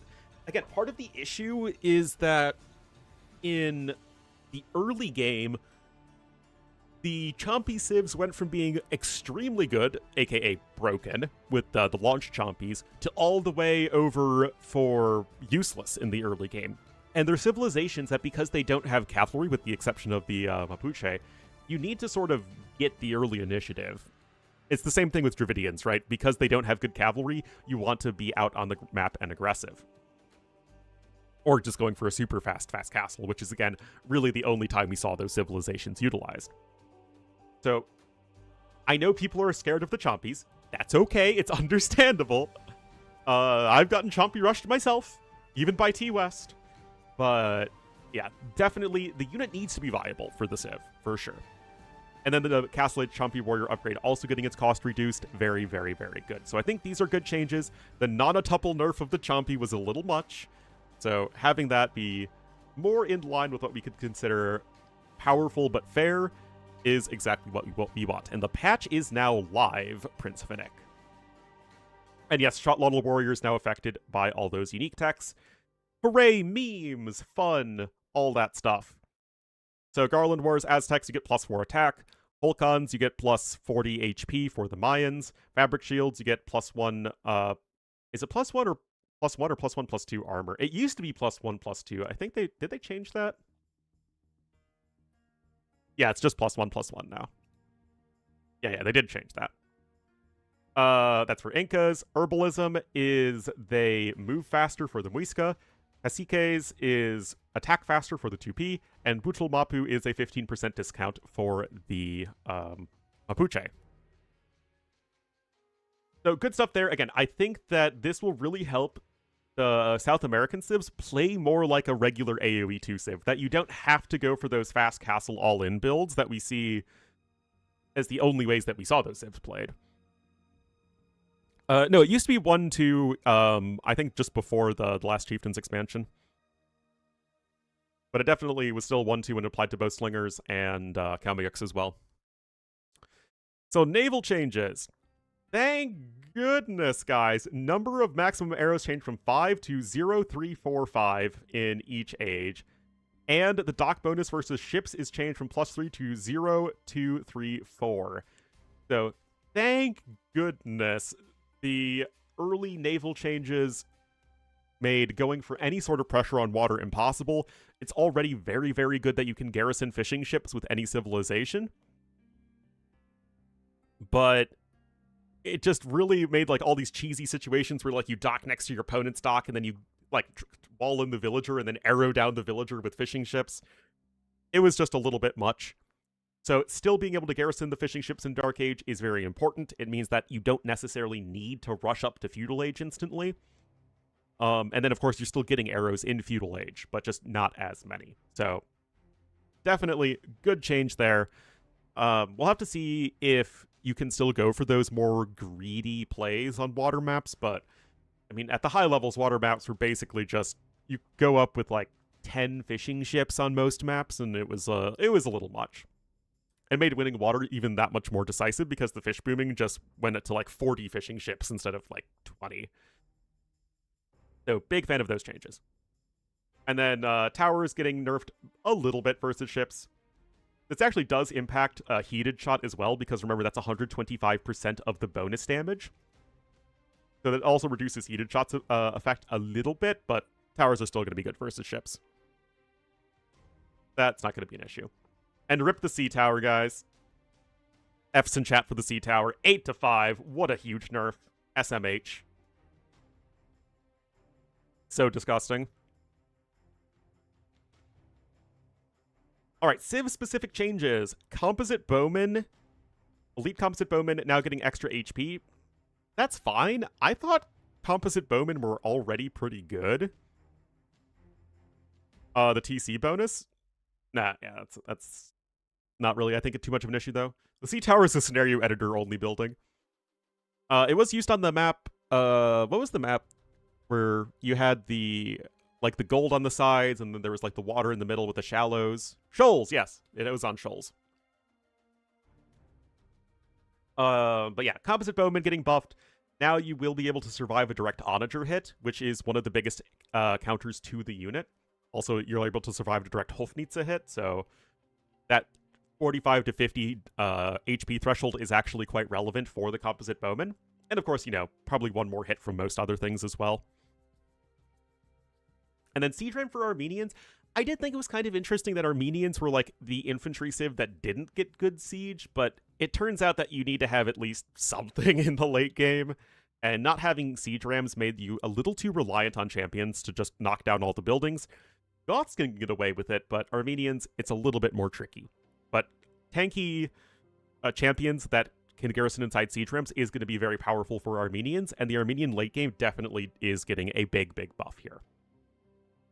They're still not going to be a top-tier late-game civ, but they're at least going to be average, right?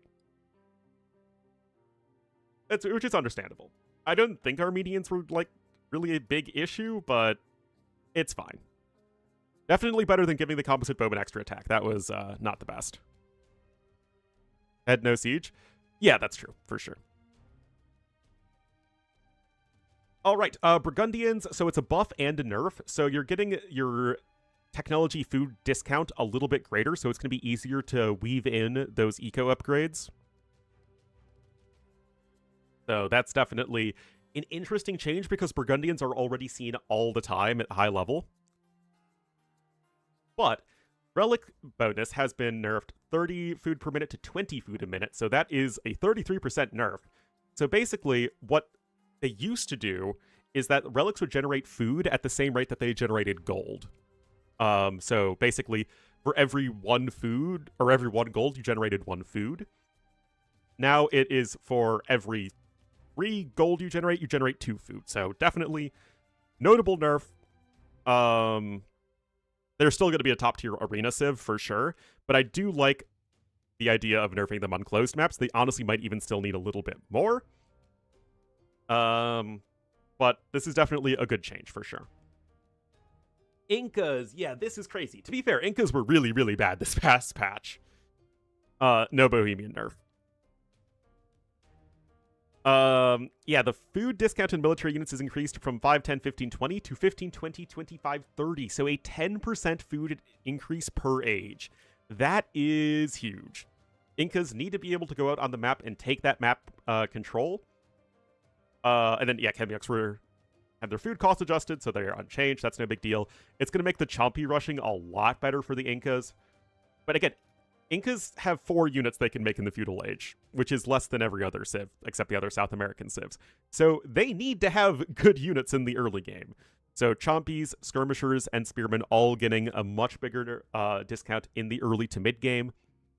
And then, of course, slingers in Castle Age, it's also going to affect.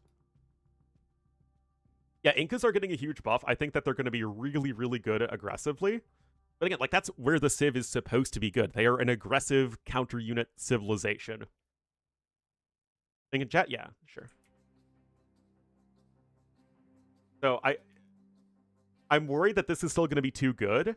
At the same time, the civ was in a really bad spot, so we'll have to see. Yes, Inca chompies were very, very good in Imperial Age. So this is definitely, I think, a change to keep your eye out on, for sure. The Mari Mari civ, the Mapuche, I really don't think this was too necessary. It's already a better version of the Frank bonus, because what's the Frank bonus out right now? It was 25% when they added the bonus to the game. Now it's down to 15%.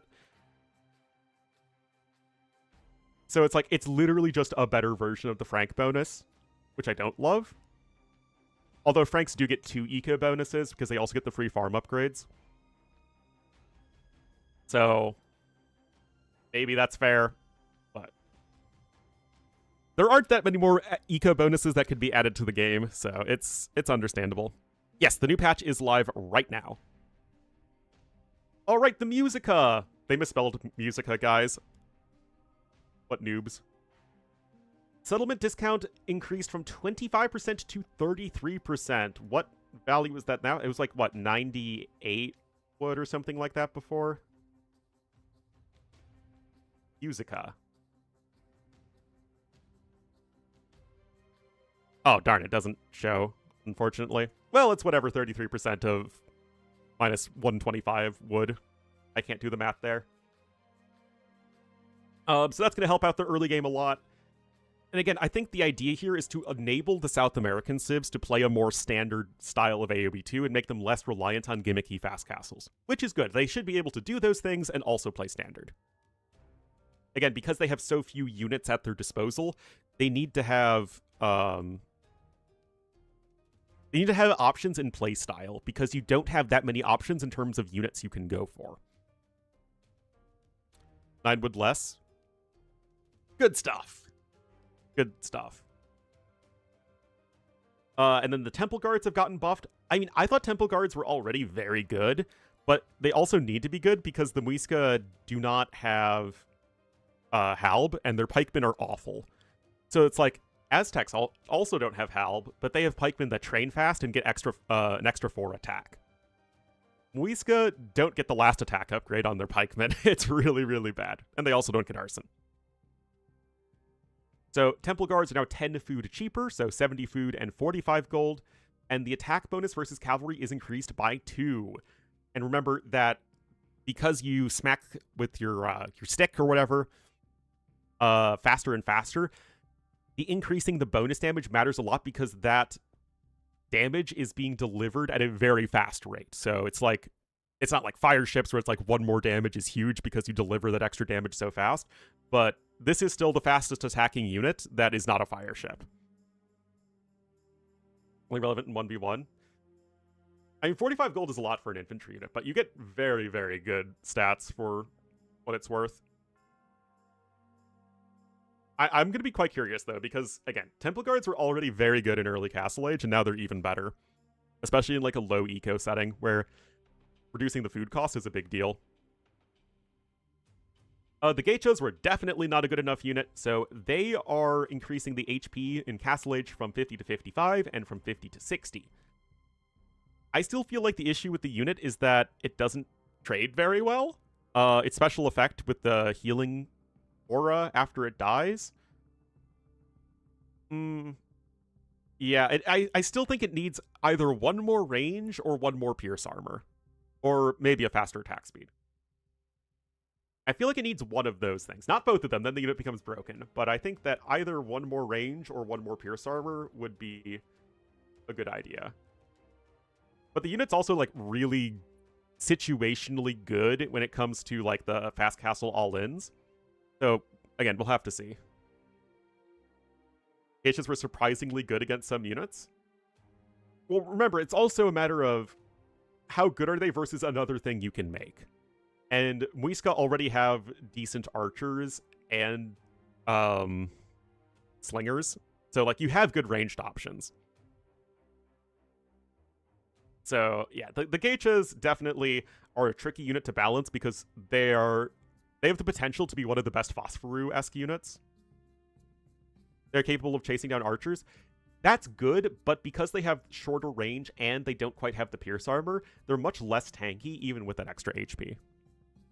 What do Muisca do versus Cav? You have top-tier monks and you have the temple guards. The issue, though, is the fact that you don't have good pikemen whatsoever. And then Harakas, which is the Imperial Age unique tech, increasing the slinger train time from 25% faster to 50% faster. You now can just pump those slingers out like crazy. They do get one extra range, which is really nice. The thing is, you never see slingers in late game anyway, but also you don't really make that much infantry versus the new civs. And when you see these civs played, right, it's almost always in the context of a fast castle all-in. So I think that what we really need to see is, at least I would like to see a lot more data of playing the South American civs as just a traditional civilization, right? Like, apply pressure in Feudal Age, get to Castle Age, try and keep map control while expanding your eco, keep yourself safe at home to mitigate your lack of cavalry, and then go for an efficient army composition in the late game. And I think the best example of that is the 2P, that you literally only ever saw them as fast castle into the Blackwood Archers, which is getting nerfed. Thankfully, it was definitely too good. Much slower train time, and it also gives the elite upgrade more value, which I think is really nice. Yeah, the issue with the Blackwood Archers is you got them out way too quickly. Also has FC Chompy. That one actually wasn't seen all that much, even though I do think it was underrated. But yeah, the Blackwood Archers, you could just snowball their numbers way too easily. Nerfing the train speed, I think, is the best way of going about that. So, yeah, definitely fan of that change there for the 2P, and of course for the Muisca. Again, it's not necessarily bad for a civilization to have the gimmicky fast castle play. Like, that's just how some civs are, and that's totally fine. But you don't want that to be all a civilization can do. And I think that's really where they're trying to push these civs. Anyway, Wei, reducing the HP by 5 and increasing the train time from 15 to 18. I don't know. Tiger Cav still feel pretty silly to me. But with Wei, it feels like the issue is that it feels like you have better units and you have a better eco than most every other cavalry civ. And although a Tiger Cav are silly, yeah, I think 3 base Pierce Arbor and Castle Age would be necessary. I think that would be a good one. And then you also need to... I think the unit's actually fine in Imperial Age. It's just Castle Age with that 4 base Pierce Armor is really rough. But we'll have to see. That's not really how they do things, though.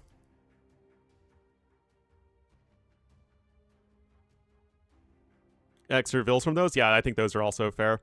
But those would definitely be the directions I would try and nerf the way, because right now the Civ is just like one of, if not the best 1v1 Civ on anything close to an open map. And we saw in Warlords, Way were literally picked on every single map type. That is not the greatest. So I really don't think these changes are going to do that much. Way are still going to be one of the best Civs. We'll have to see. We'll have to see. Turk at Cav plus Cav Archers plus Siege? Yeah, exactly. That was rough. That was rough. Alright, so some lobby fixes, some AI fixes. Do the pathfinding changes. Makes an issue preventing villagers from moving towards a shift-queued resource after the initial resource. That is actually an issue that I've had in the past, so I'm good. Glad that's been fixed. Improved consistency on trebuchet shift-queued movement plus attack behavior. Good. Improved control groups that consist of single units following shift-queued commands. Okay. Improved lumberjack pathfinding and prevented them from autonomously picking a different wood line within large groups. That's also a good change. Improved shift-queued responsiveness when belonging to units far away. Okay, that's good as well. Improved villager pathfinding upon being tasked to go out of a gate with buildings close to them. What I hope they would fix, and will fix, is that when you go to repair a gate, villagers will often try and walk under the gate, which will open the gate if you forgot to lock the gate. Even if they don't need to open the gate, they'll just go open the gate, which is super freaking annoying. I really hope they fix that. Like, it's one thing if like the villager was like have to open the gate to repair it, but it's like, you know, the gate's like this. The villager just like walks up to the gate and then opens the gate to repair it. It's so annoying. And then this one is so huge. Increased stopping range from mule carts near resources to allow for more villagers, or more space for villagers to path. That one was so annoying. So annoying. So glad they did that. Some scenario editor stuff, some map scripting stuff, so T-Westy stuff, some localization stuff, and ongoing as well. Anyway, guys, this patch definitely, it took a long time to come out. That said, I'm glad that they're actually putting it in the game. So definitely let me know in the comments. Oh my goodness, this video is almost 28 minutes long on for YouTube. I'm really not beating the rambling allegations, guys. I really am not. But such is life. So let me know what you think of these changes in the comments, guys. And thank you for watching, and I'll see you next time.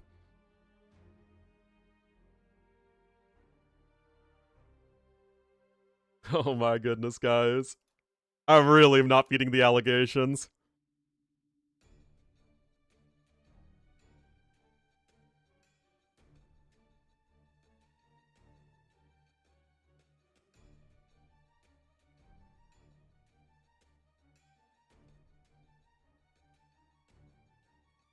Release now? I don't think I can test that.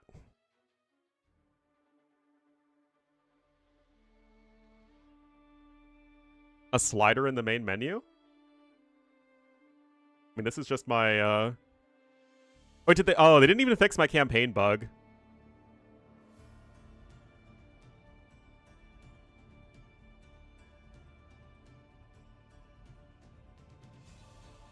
Camus?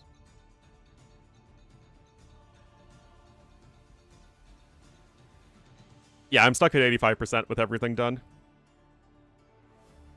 No, I don't have that.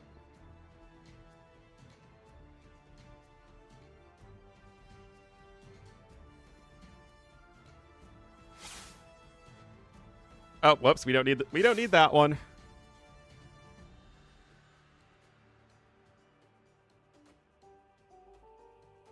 Oh man, we could cast Mr. Bean or Beery, guys. So good.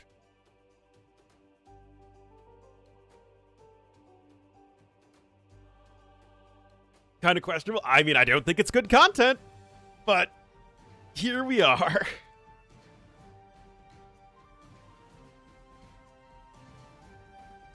It's on the old patch, oh, so it is.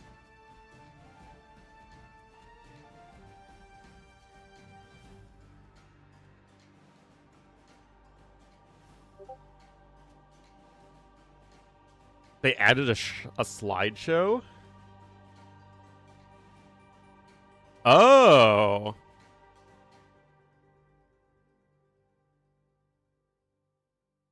I see.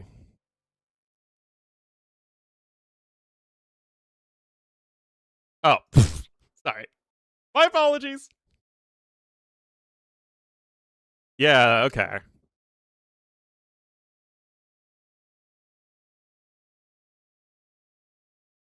But yeah, I wouldn't have that because I have everything.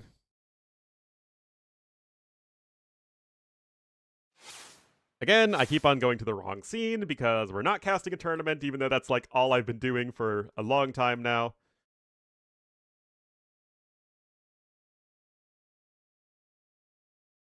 Like, I don't know anything about UI design. Wait, is Grubby playing GeoGuessr? Nope, that's just the empty void of his soul.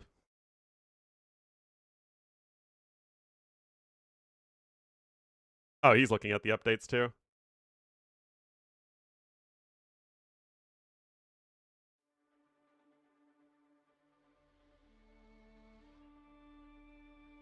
Don't really see Sing Sing playing. Is Vortex even in this thing? I didn't see him.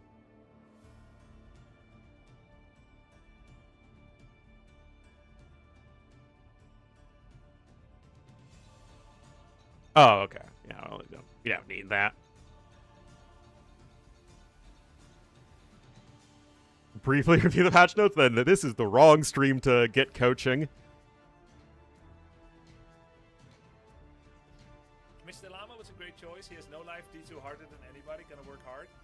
Yeah, if my main concern with Mr. Llama is that he's going to be too loyal to his mainstay content, Diablo.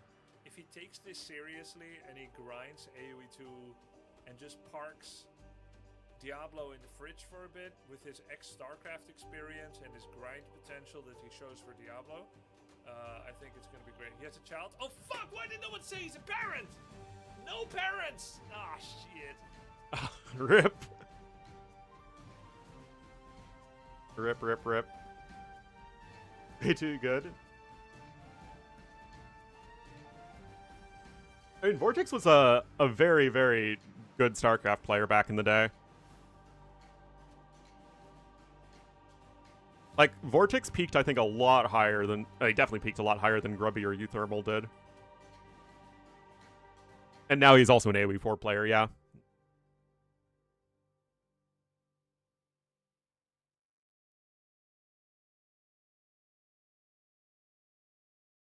Actually, let's go watch his game.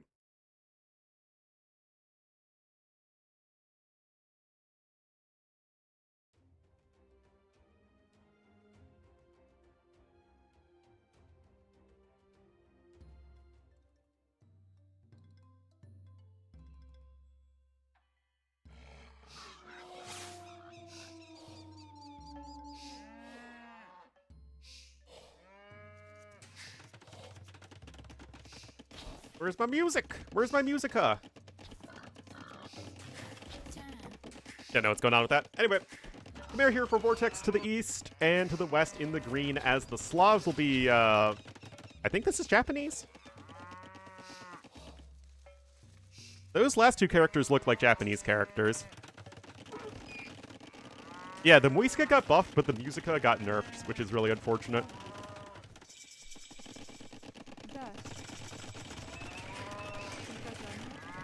It's amazing how learning Korean literally is useless when trying to understand other East Asian languages.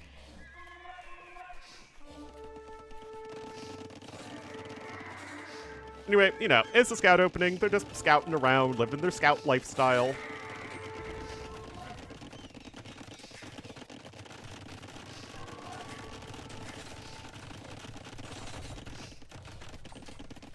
Might be of Chinese origin. I have no idea.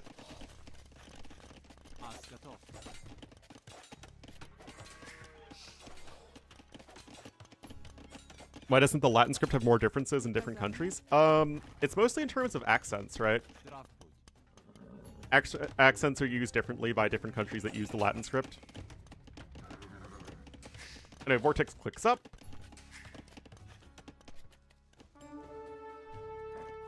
Only just going to be a little bit of an advantage. Yeah, Latin script in Vietnam is, it goes hard.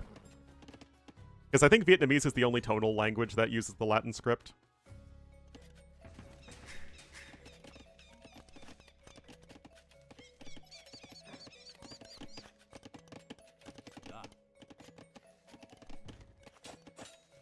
The letters that... Yes.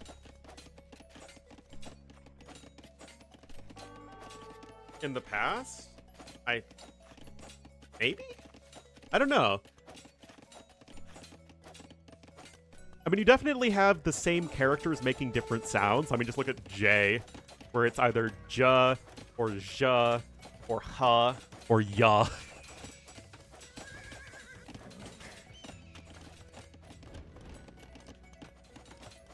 Anyway, 2 ranges here for Vortex. He's probably gonna, you know, make us all suffer with, no, he's not gonna make us suffer with Cav Archers. Honestly, I do think Cav Archers would be the best play here.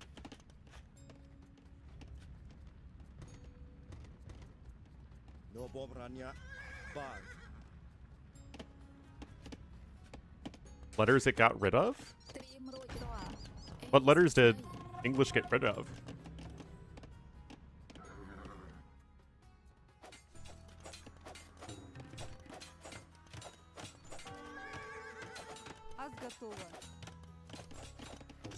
Thorn and F? I have no idea what those... No, come on. Don't do this, screen. No.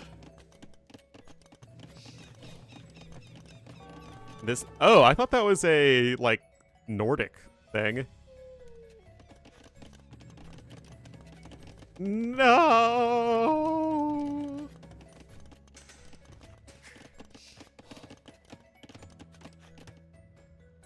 Very sad, guys. In Old Norse? Yes, it is.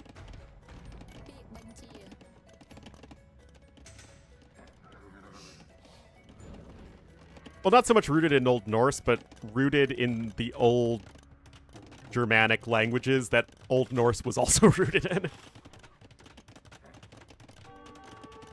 Although I'm sure there were some Norse words that, you know, came through the Danelaw, but that's more of a Tolkien question than an Ornlu question.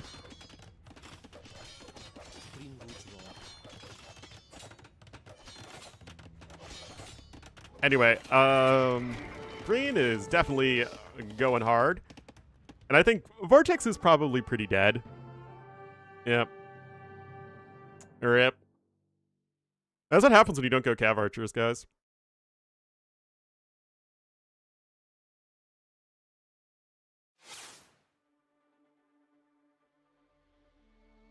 Again, I don't need that scene. Me.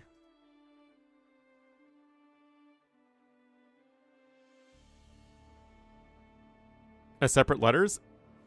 Oh yeah, that's right. I forgot about that. Anyway, guys, I need to take a quick break. I'll be right back.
I return. Yes, Vietnamese used to use Chinese characters, just like Korea and Japan did.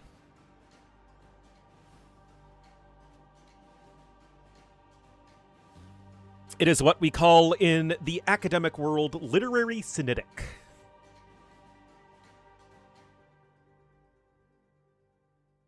Is Grubby playing? Such a bad decision to do that. Because you're not even good at the ones you already have. For instance, has it not been 1 week that I played Hindustanis and forgot I have hand cannons? He ever stops yapping?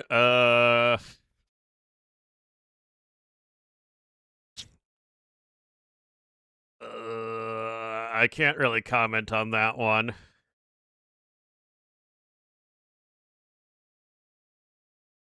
And Sing Sing is watching Grubby.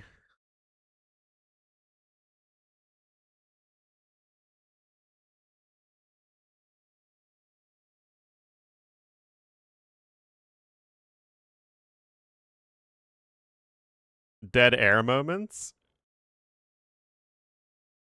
Well, I mean, Jesus, 756,000 followers? That's crazy.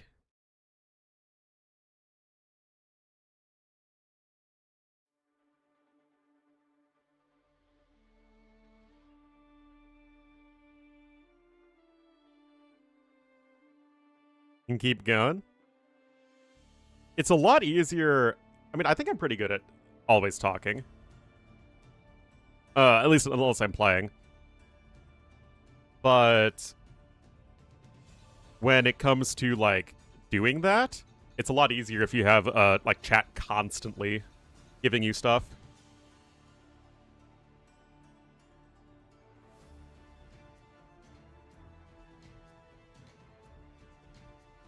Unless I'm taking a sip of coffee. That one's always important.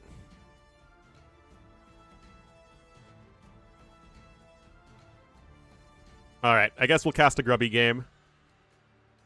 4,508 subs, that is ridiculous, man. It is redonkulous.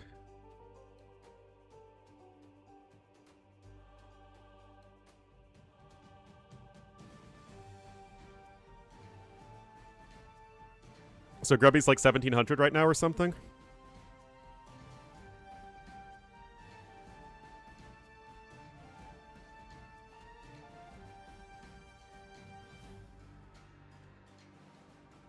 $1,650? All right.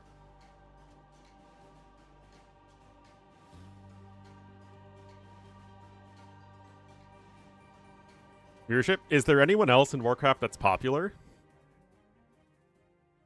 And Majestic Apex with the 55 months. Thank you so much, Majestic Apex. Thank you, thank you, thank you.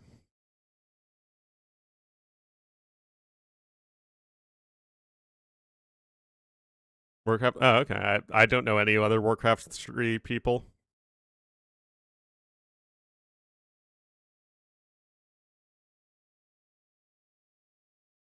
Oh, dang, that was fast. But I guess he's probably at an elo that has a lot of players.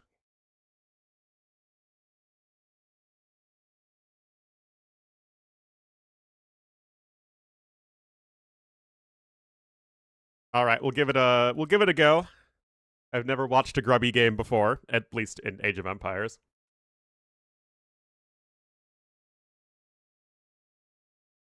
This it? It is indeed. Burgundians Magyars again. I guess they're very popular civs. I mean, I remember him from StarCraft, but he wasn't really ever a big StarCraft player.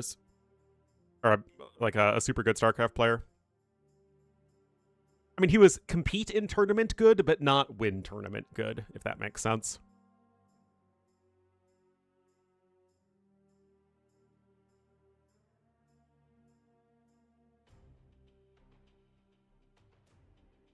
Execute you? Oh, no. In MBL? MBL is a make a very deep run in a tournament player level good. Grubby was kind of like I don't think he ever got higher than, like, top 50 in StarCraft. At least not when I followed StarCraft.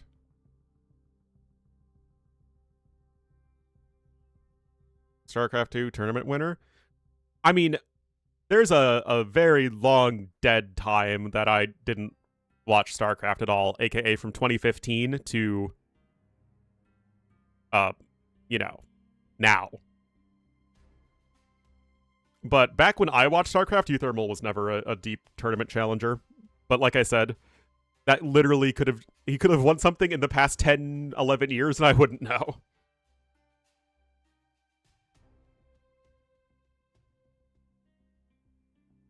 "2016? Oh, that was after I stopped watching.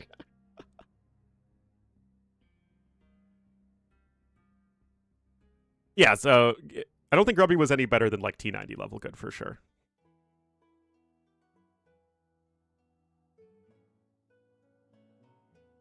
Which is still very good, don't get me wrong, but, like, not professional tournament competitor. Alright. We're casting Grubby here. See how it goes.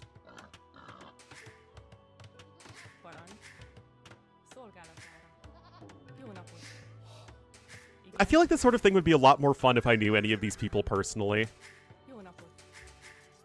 Maybe that would be part of it. Anyway, good old Thomas Beer is going to be the Cyan Magyars to the north. And Grubby is going to be in the red as the Burgundians to the south. In 2012? Did he? I don't remember him ever being that good.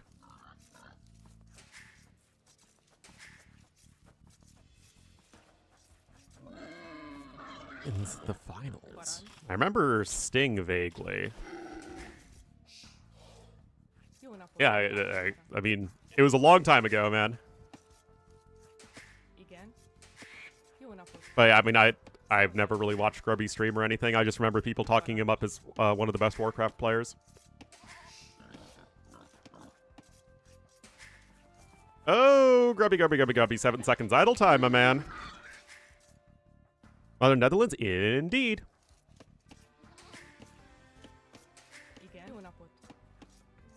Burgundians kind of occupy that space that's sort of the border between France and Germany.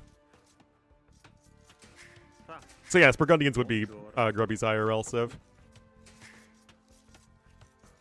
Is in Belgium because they also represent the Belgians.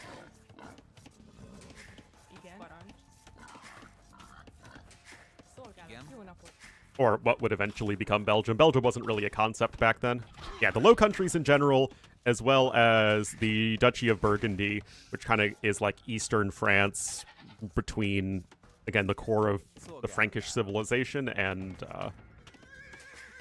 Germany. It's one of those civilizations that it was never really necessary to add them to the game to feel complete, but there are worse civs that they could add than Burgundians. Yeah, Belgium was barely even a thing in the AoE2 time period. Right, our good friend Thomas Bia is going to be going for a Drush. Definitely not what you would anticipate with Magyars, as Magyars want to go to the feudal age. Are French? Culturally, yes, they're French. Yeah, Destiny was never, like, that great a player.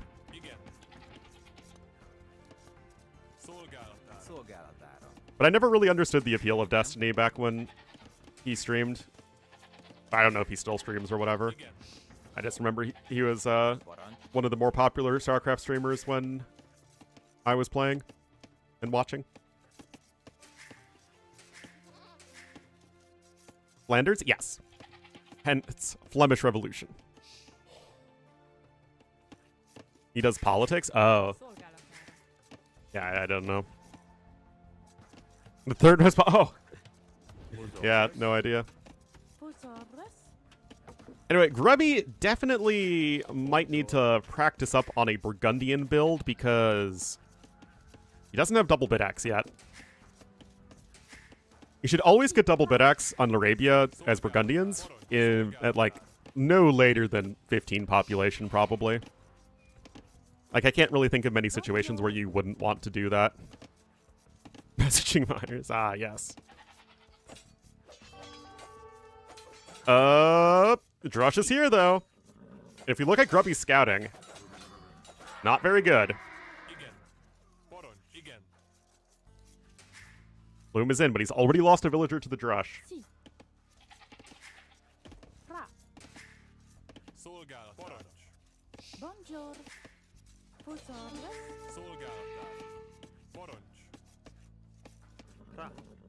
Got villagers going back over here, so gonna try and quick wall in those villagers. Grubby! Oh, well, I guess the militia are kind of trapped. He's gonna not even lose another vill? Oh, boy. 2 dead villagers and all this idle time is absolutely worth it here for Thomas. Are all not good people? I mean, definitely you shouldn't do any of that stuff.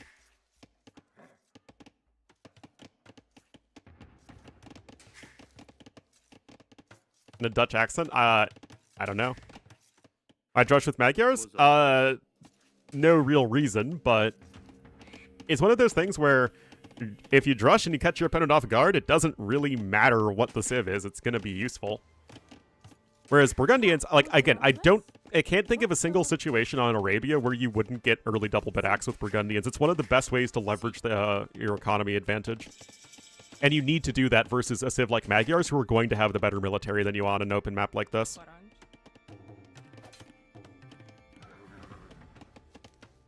First life? Well, let me tell you, chat, I don't have a messy personal life.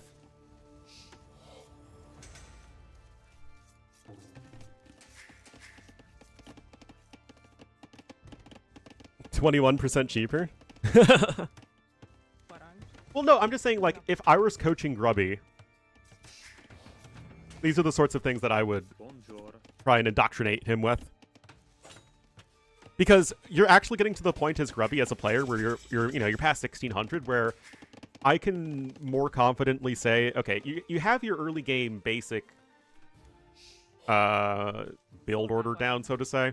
So now you can start actually looking towards utilizing your civilization. Whereas if somebody was at like the 1400 level at like Sing Sing was at or whatever, then it would still be much more focused on just early game mechanics.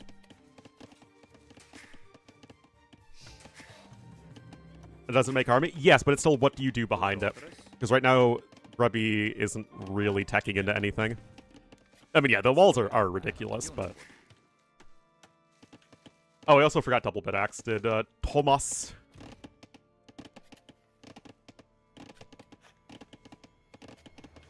Yeah, neoliberalism is basically the economic policy of the right wing. Center right to right wing.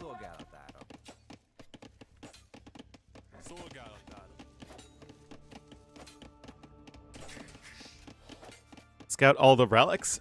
So, as Grubby, he's got a scout cavalry now, right? It's not doing anything. Doing a good job of keeping it alive. Definitely, you don't want to lose it for free. So yeah, absolutely take the opportunity to scout the rest of the map.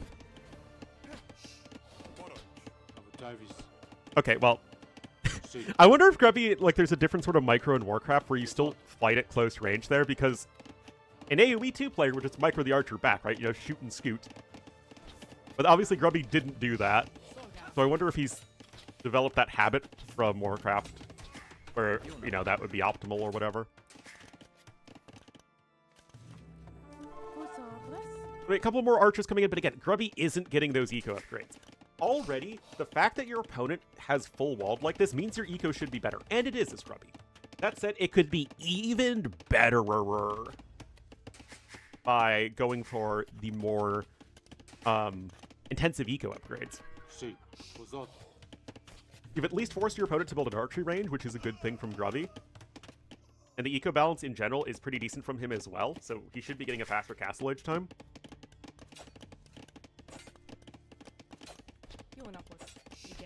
Yeah, just try and force your opponent to make stuff. He should know that his economy is stronger.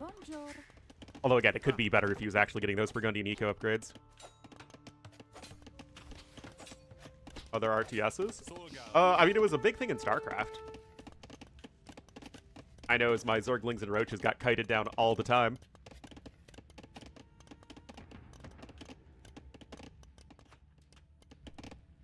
If you take a look at the res collected, Grubby should have the... Okay, he's a little bit ahead in food.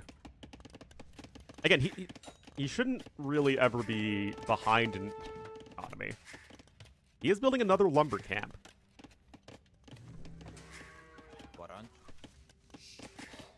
Now, it is important to get yourself walled eventually.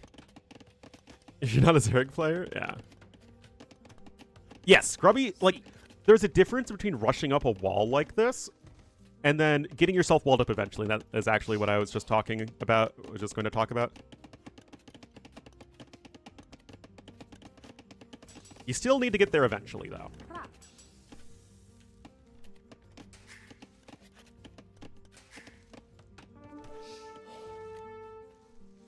Also, love this. This is a Leary wall right here. Yeah, only just now getting horse collar. Oh, the blacksmith is also very late. Yeah. So obvious inefficiencies here that Grubby would want to look out for.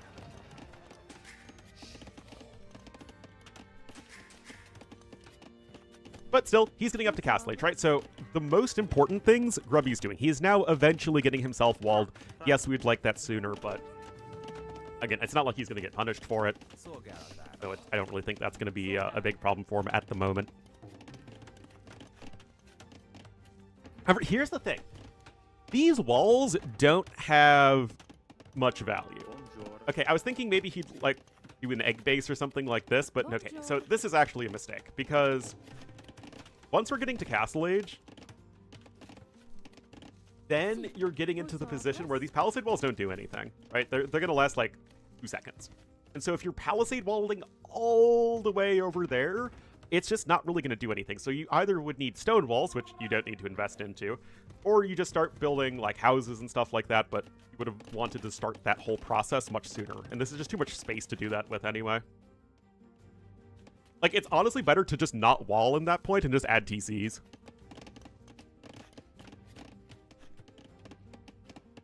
Anyway, he is at least now getting the eco upgrades. He's getting scale bargain armor. Do we have a stable yet? Also, very efficient lumber camp.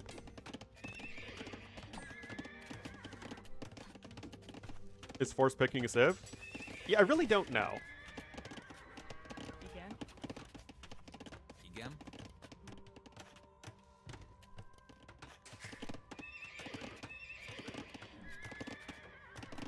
With a high elo coach who pairs the coaches more than the players.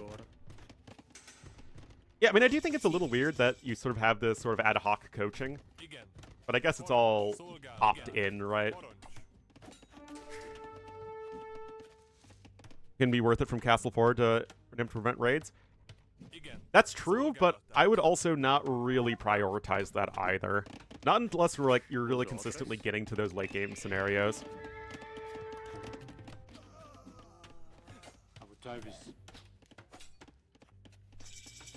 Anyway, Castle Age is in. Or Thomas here.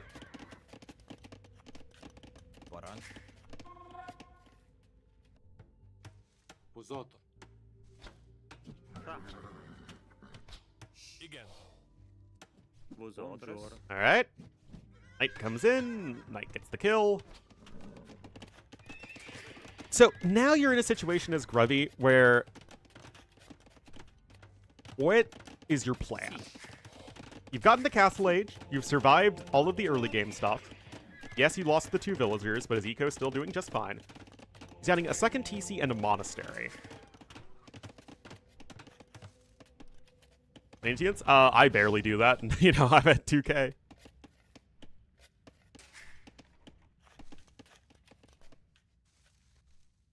So, he's adding the extra TCs now, but, like, see, the way he's walled, it's like none of this really matters. Micro Guts, are you implying that I'm not Malamadre? What the heck? What is Thomas doing? Okay, he's adding in his own third TC. But Grubby's still ahead in Villagers. He does have less idle TC time. He's getting the Monks out. Of course, that's even post-nerf. Still very good for Burgundians.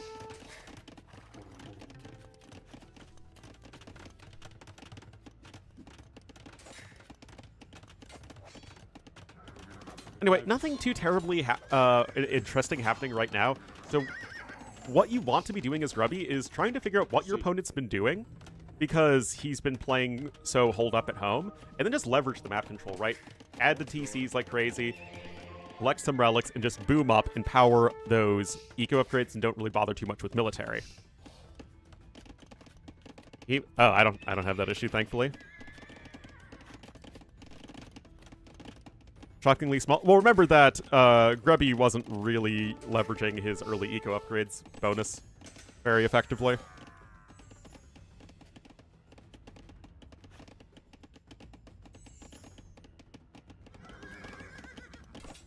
Yes.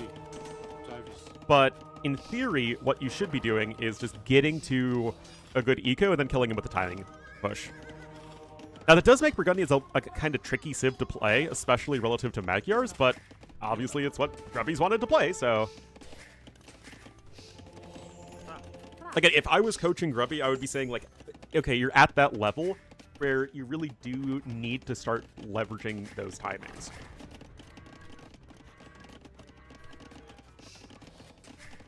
Well, yeah, I mean, that's one of the hardest things to develop. Okay, now he's going crossbowman, which makes no sense. This is not resources you need to be spending on that. This could easily just be TC number 4.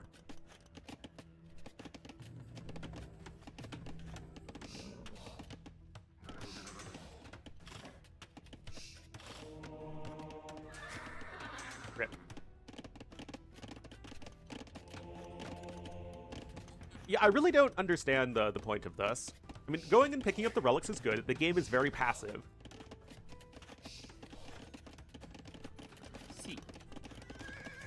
But yeah, really it should be just like all the eco upgrades. And what you don't need to do is you actually just don't need to invest into these stables at all. That's why at like high levels you see players just go for like a Monastery Siege Workshop. But he forgot with time? Yeah, hell, that'll happen. I mean, handcard coming in, so at least he is getting those eco upgrades, right? But it's more a matter of this could be expanding much further faster.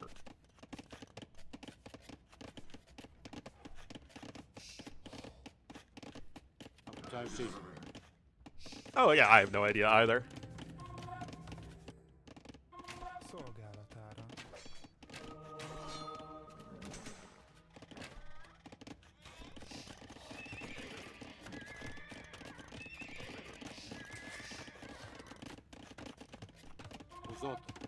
Alright, Siege Workshop coming in now here from Cyan. This hill is very important to control for both players, so I do like that good old Tomas here is going to be securing it with the Siege Workshop.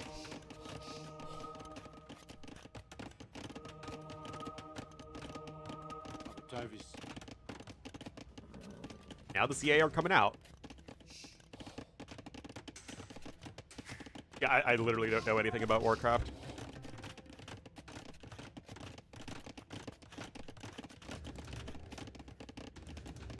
Mangonel coming in here for Grubby.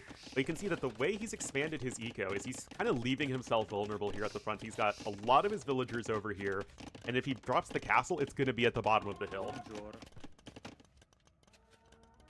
So, like, you could say that if you wanted to play that more passive style, just add the TCs in the back.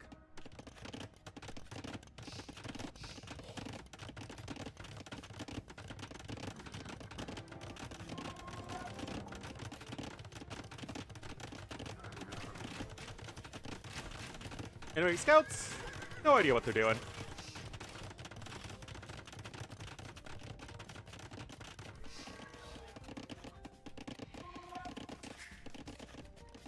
What is this farm? SMH.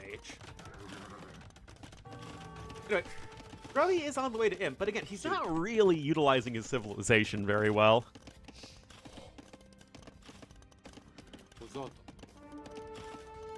Okay, now he's getting Cavalier.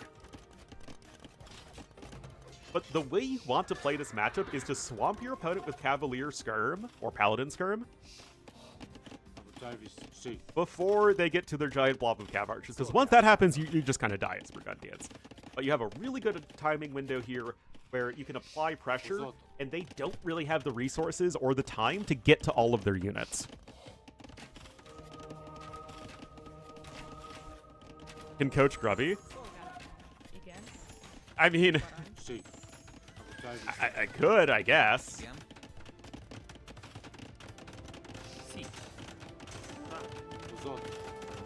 But again, like, I don't know why they would want me to coach them.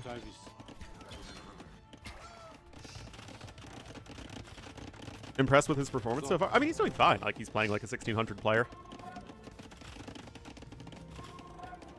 Which is not like, bad, right? But it's more of in terms of, like, optimal AoE2, Grubby's playing very poorly, but literally everybody, except, like, the top 4 players play AoE2 far from optimally.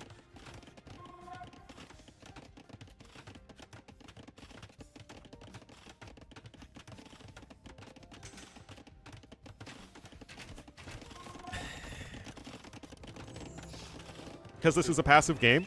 Well, I mean, what my advice would always be to somebody in a passive game is boom like crazy and get to your ideal army composition. In the context of Burgundians, you'll just happen to hit that much faster than the Magyar player will.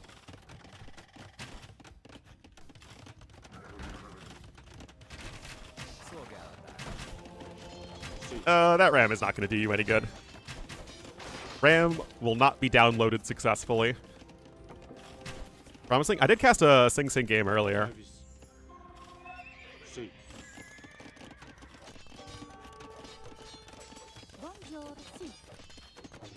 But, like, these guys are playing for the content, right? So, again, I don't know. I don't know any of these guys personally, so I don't really think they would really want me to coach them. I'm not very exciting now, am I? Grubby? Yeah, I mean, that's obviously what you want to be doing. Yeah, but Hera's, like, a hugely popular streamer.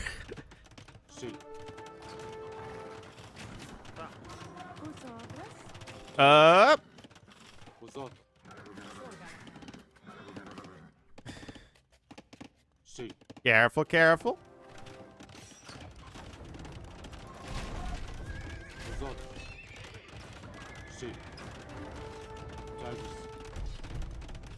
Self-esteem issues? I, at the same time, have a huge ego and terrible self-esteem. It's really amazing how I can balance that. Can still sign up? I guess maybe. There's wouldn't be any harm in doing so, I suppose.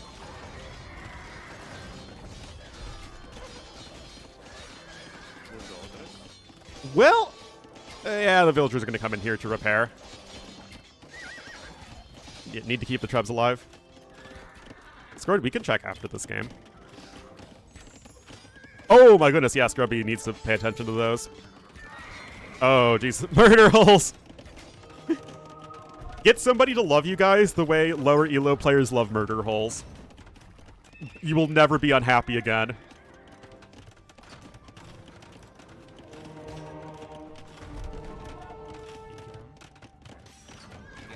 Yeah.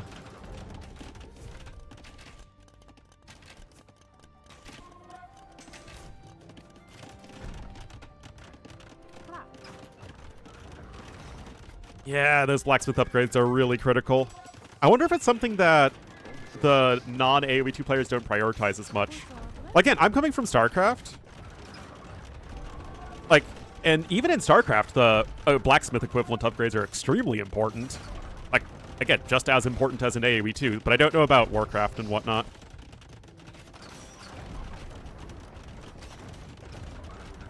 They are expensive, that's true. But they're still very good.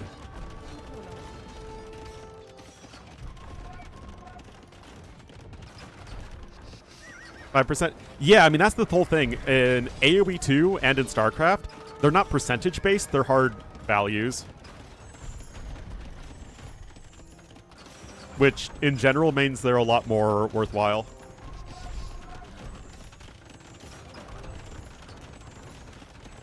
Anyway, Treb War happening over here.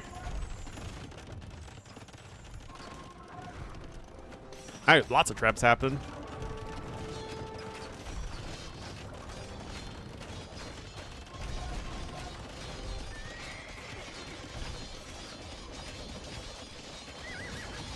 Anyway, castle's going down. Still, like, Grubby has macroed up an excellent army of paladins here that are terribly upgraded at the blacksmith.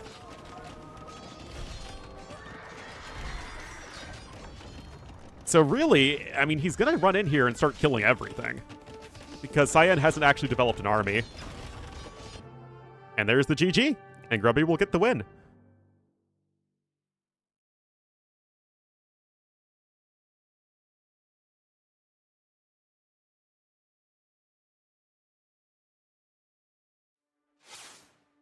I mean, yeah, he looks like a 16 to 1700 player to me. Anyway, am I even in Hera's Discord? I think I cleaned out most of my Discord servers so that I'm not really in any ones I don't use.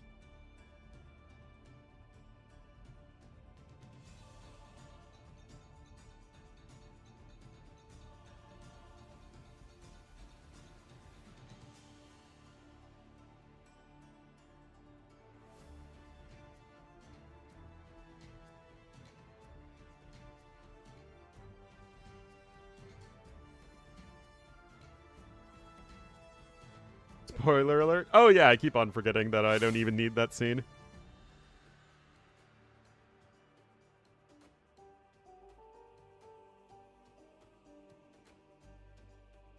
Alright, so... where's the link to this? Discord.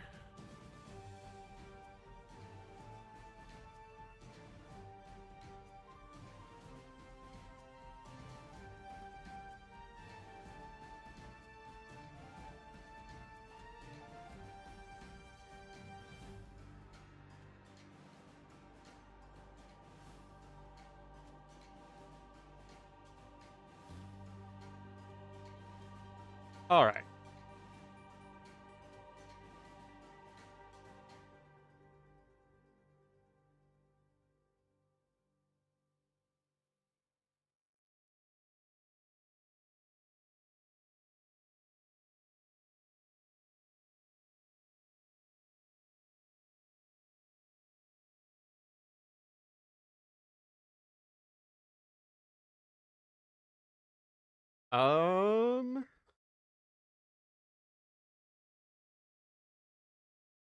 I joined the thing.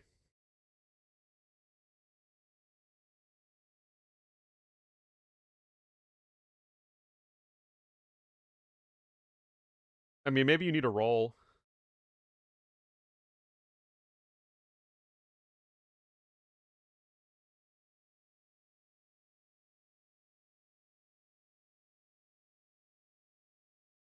Maybe it's in the handbook, or I don't know.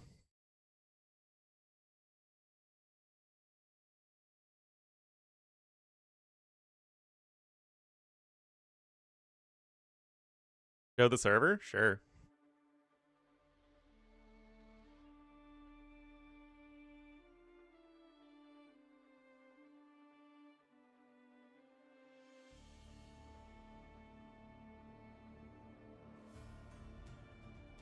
Yeah, just these.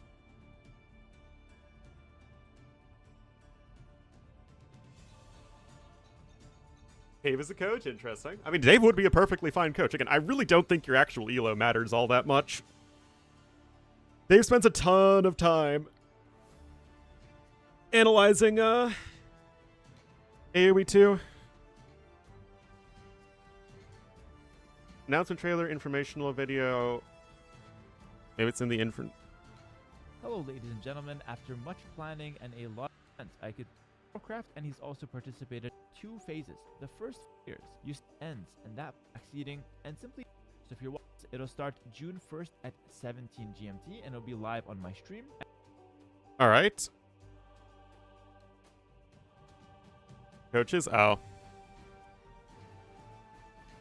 Hello, ladies and gentlemen. Well, that's why you have Series will begin chapters. on June 1st at time, and we will continue the selection until entirely to this ladder race. You can see the position compared to designed so that even those who can't do simple arithmetic can see which team is currently in the lead.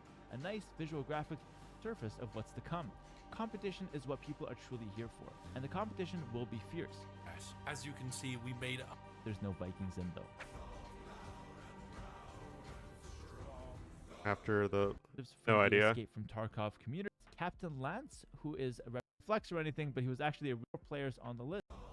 Important statistic of These players, Patient is only requires 2 players to act as coaches for our streamers. This list includes, but is not limited to, Viper, Leary, Doubt, T90, Lewis, Hart, Survivalist, Red Phosphor, MBL, and Jordan. And of course, many... hold on.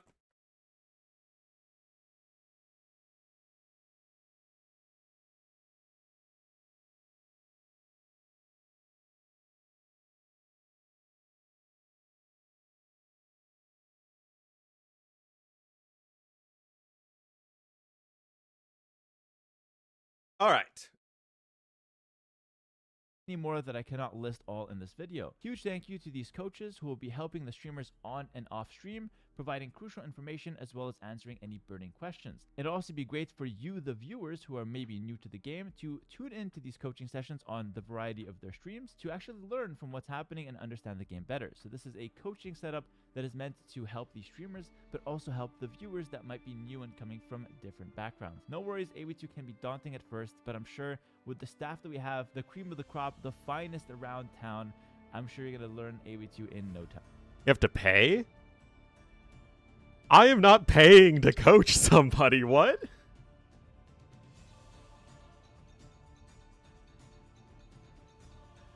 Also, all of those people he mentioned are popular streamers. Except for Phosphor, who is extremely popular for content that has been made of him. So again, I really don't think I'm the sort of person they're looking for.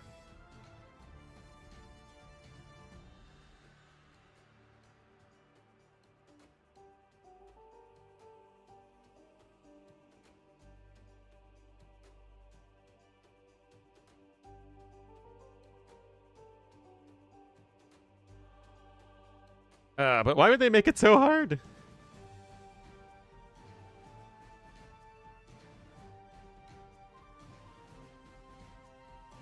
Without coaching? That would be a okay coach.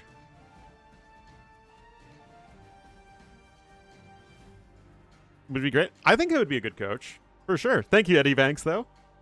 I just got here. How's this coaching going you speak of? How's Ornlu Sing Sing? coach Sure. would Be great.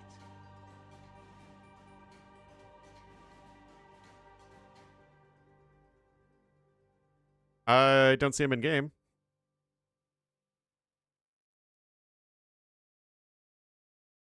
Driving instructor, yeah. I don't. No, don't see. All right, so where's Hera's Discord then?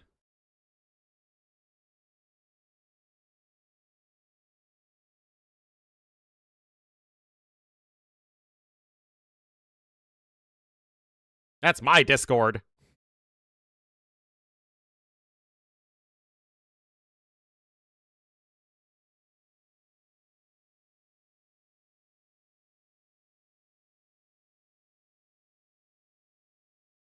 Discord. Why would I have a command for Hera's Discord? Hello, Romful. Is in game. I don't see it.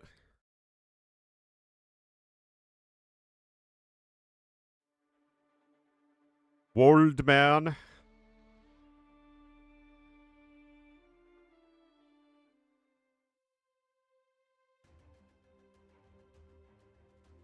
Yeah. Don't know why it wouldn't be popping up.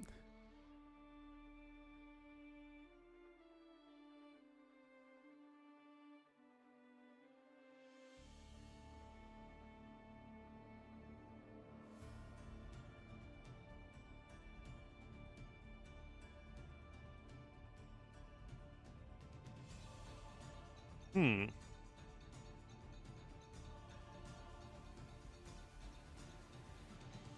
This is so strange. Why can I not find the game? It's just a ladder game, isn't it?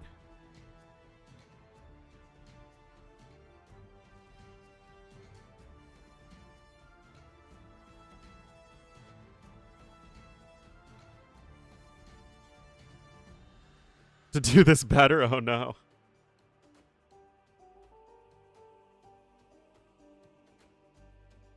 Is Grubby in a game? Nope. Oh, is that even possible?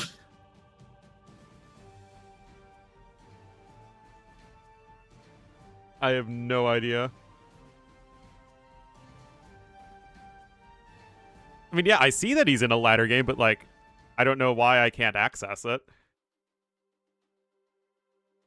Again, unless it's a patch thing where he did an update to the new patch. Which is unfortunate.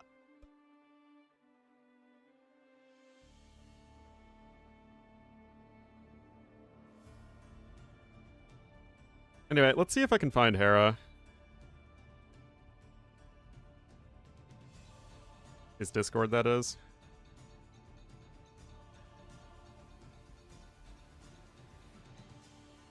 There he is.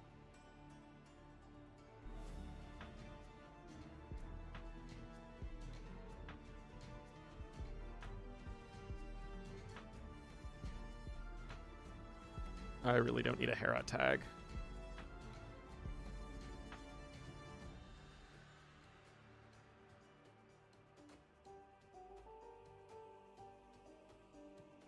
All right. Find a team game partner. Ah, coaching. Oh, no, that's Hera's coaching.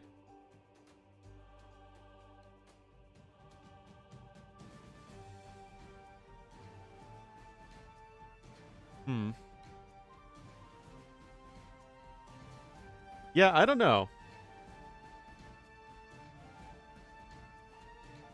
Again, I'm happy to coach if that's what people want, but it just doesn't seem like it.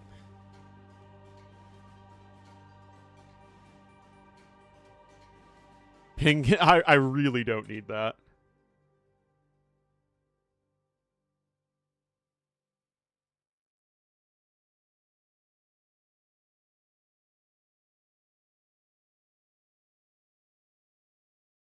Yeah, this is kind of weird.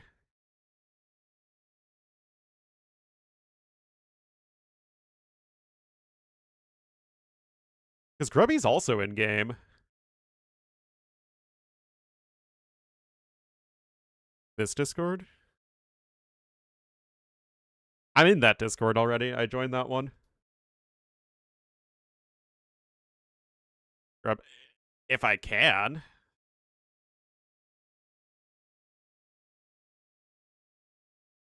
Yeah, see, wait, didn't I cast Grubby after the update?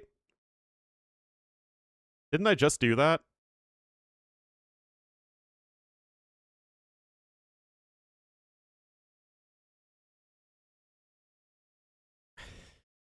Has been outcast. I mean, that's fair.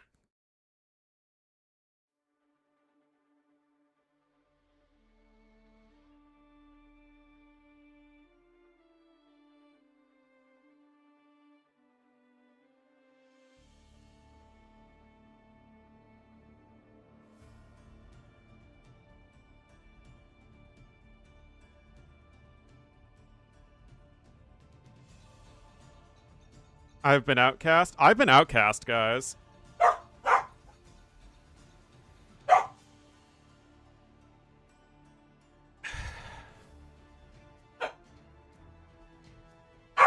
This is so weird.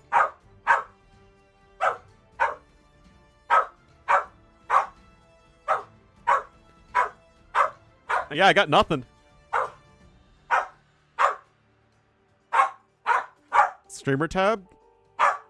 No, hold on, guys. I'll be right back.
Maybe you have to ask someone to add you?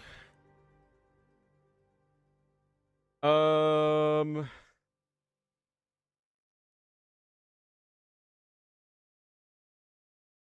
I know anyone?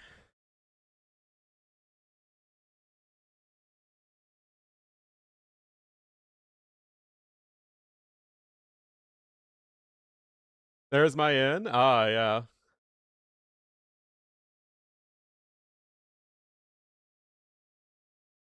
All right, let's see if we can actually cast some games. Wild Notion.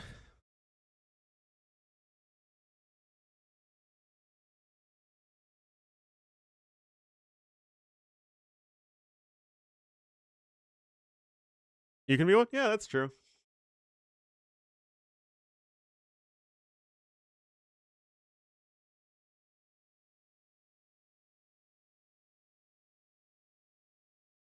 Yeah, guys, I really don't understand why I can't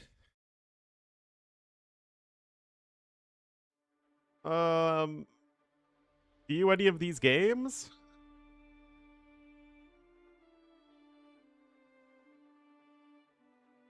It's really weird, actually, but whatever.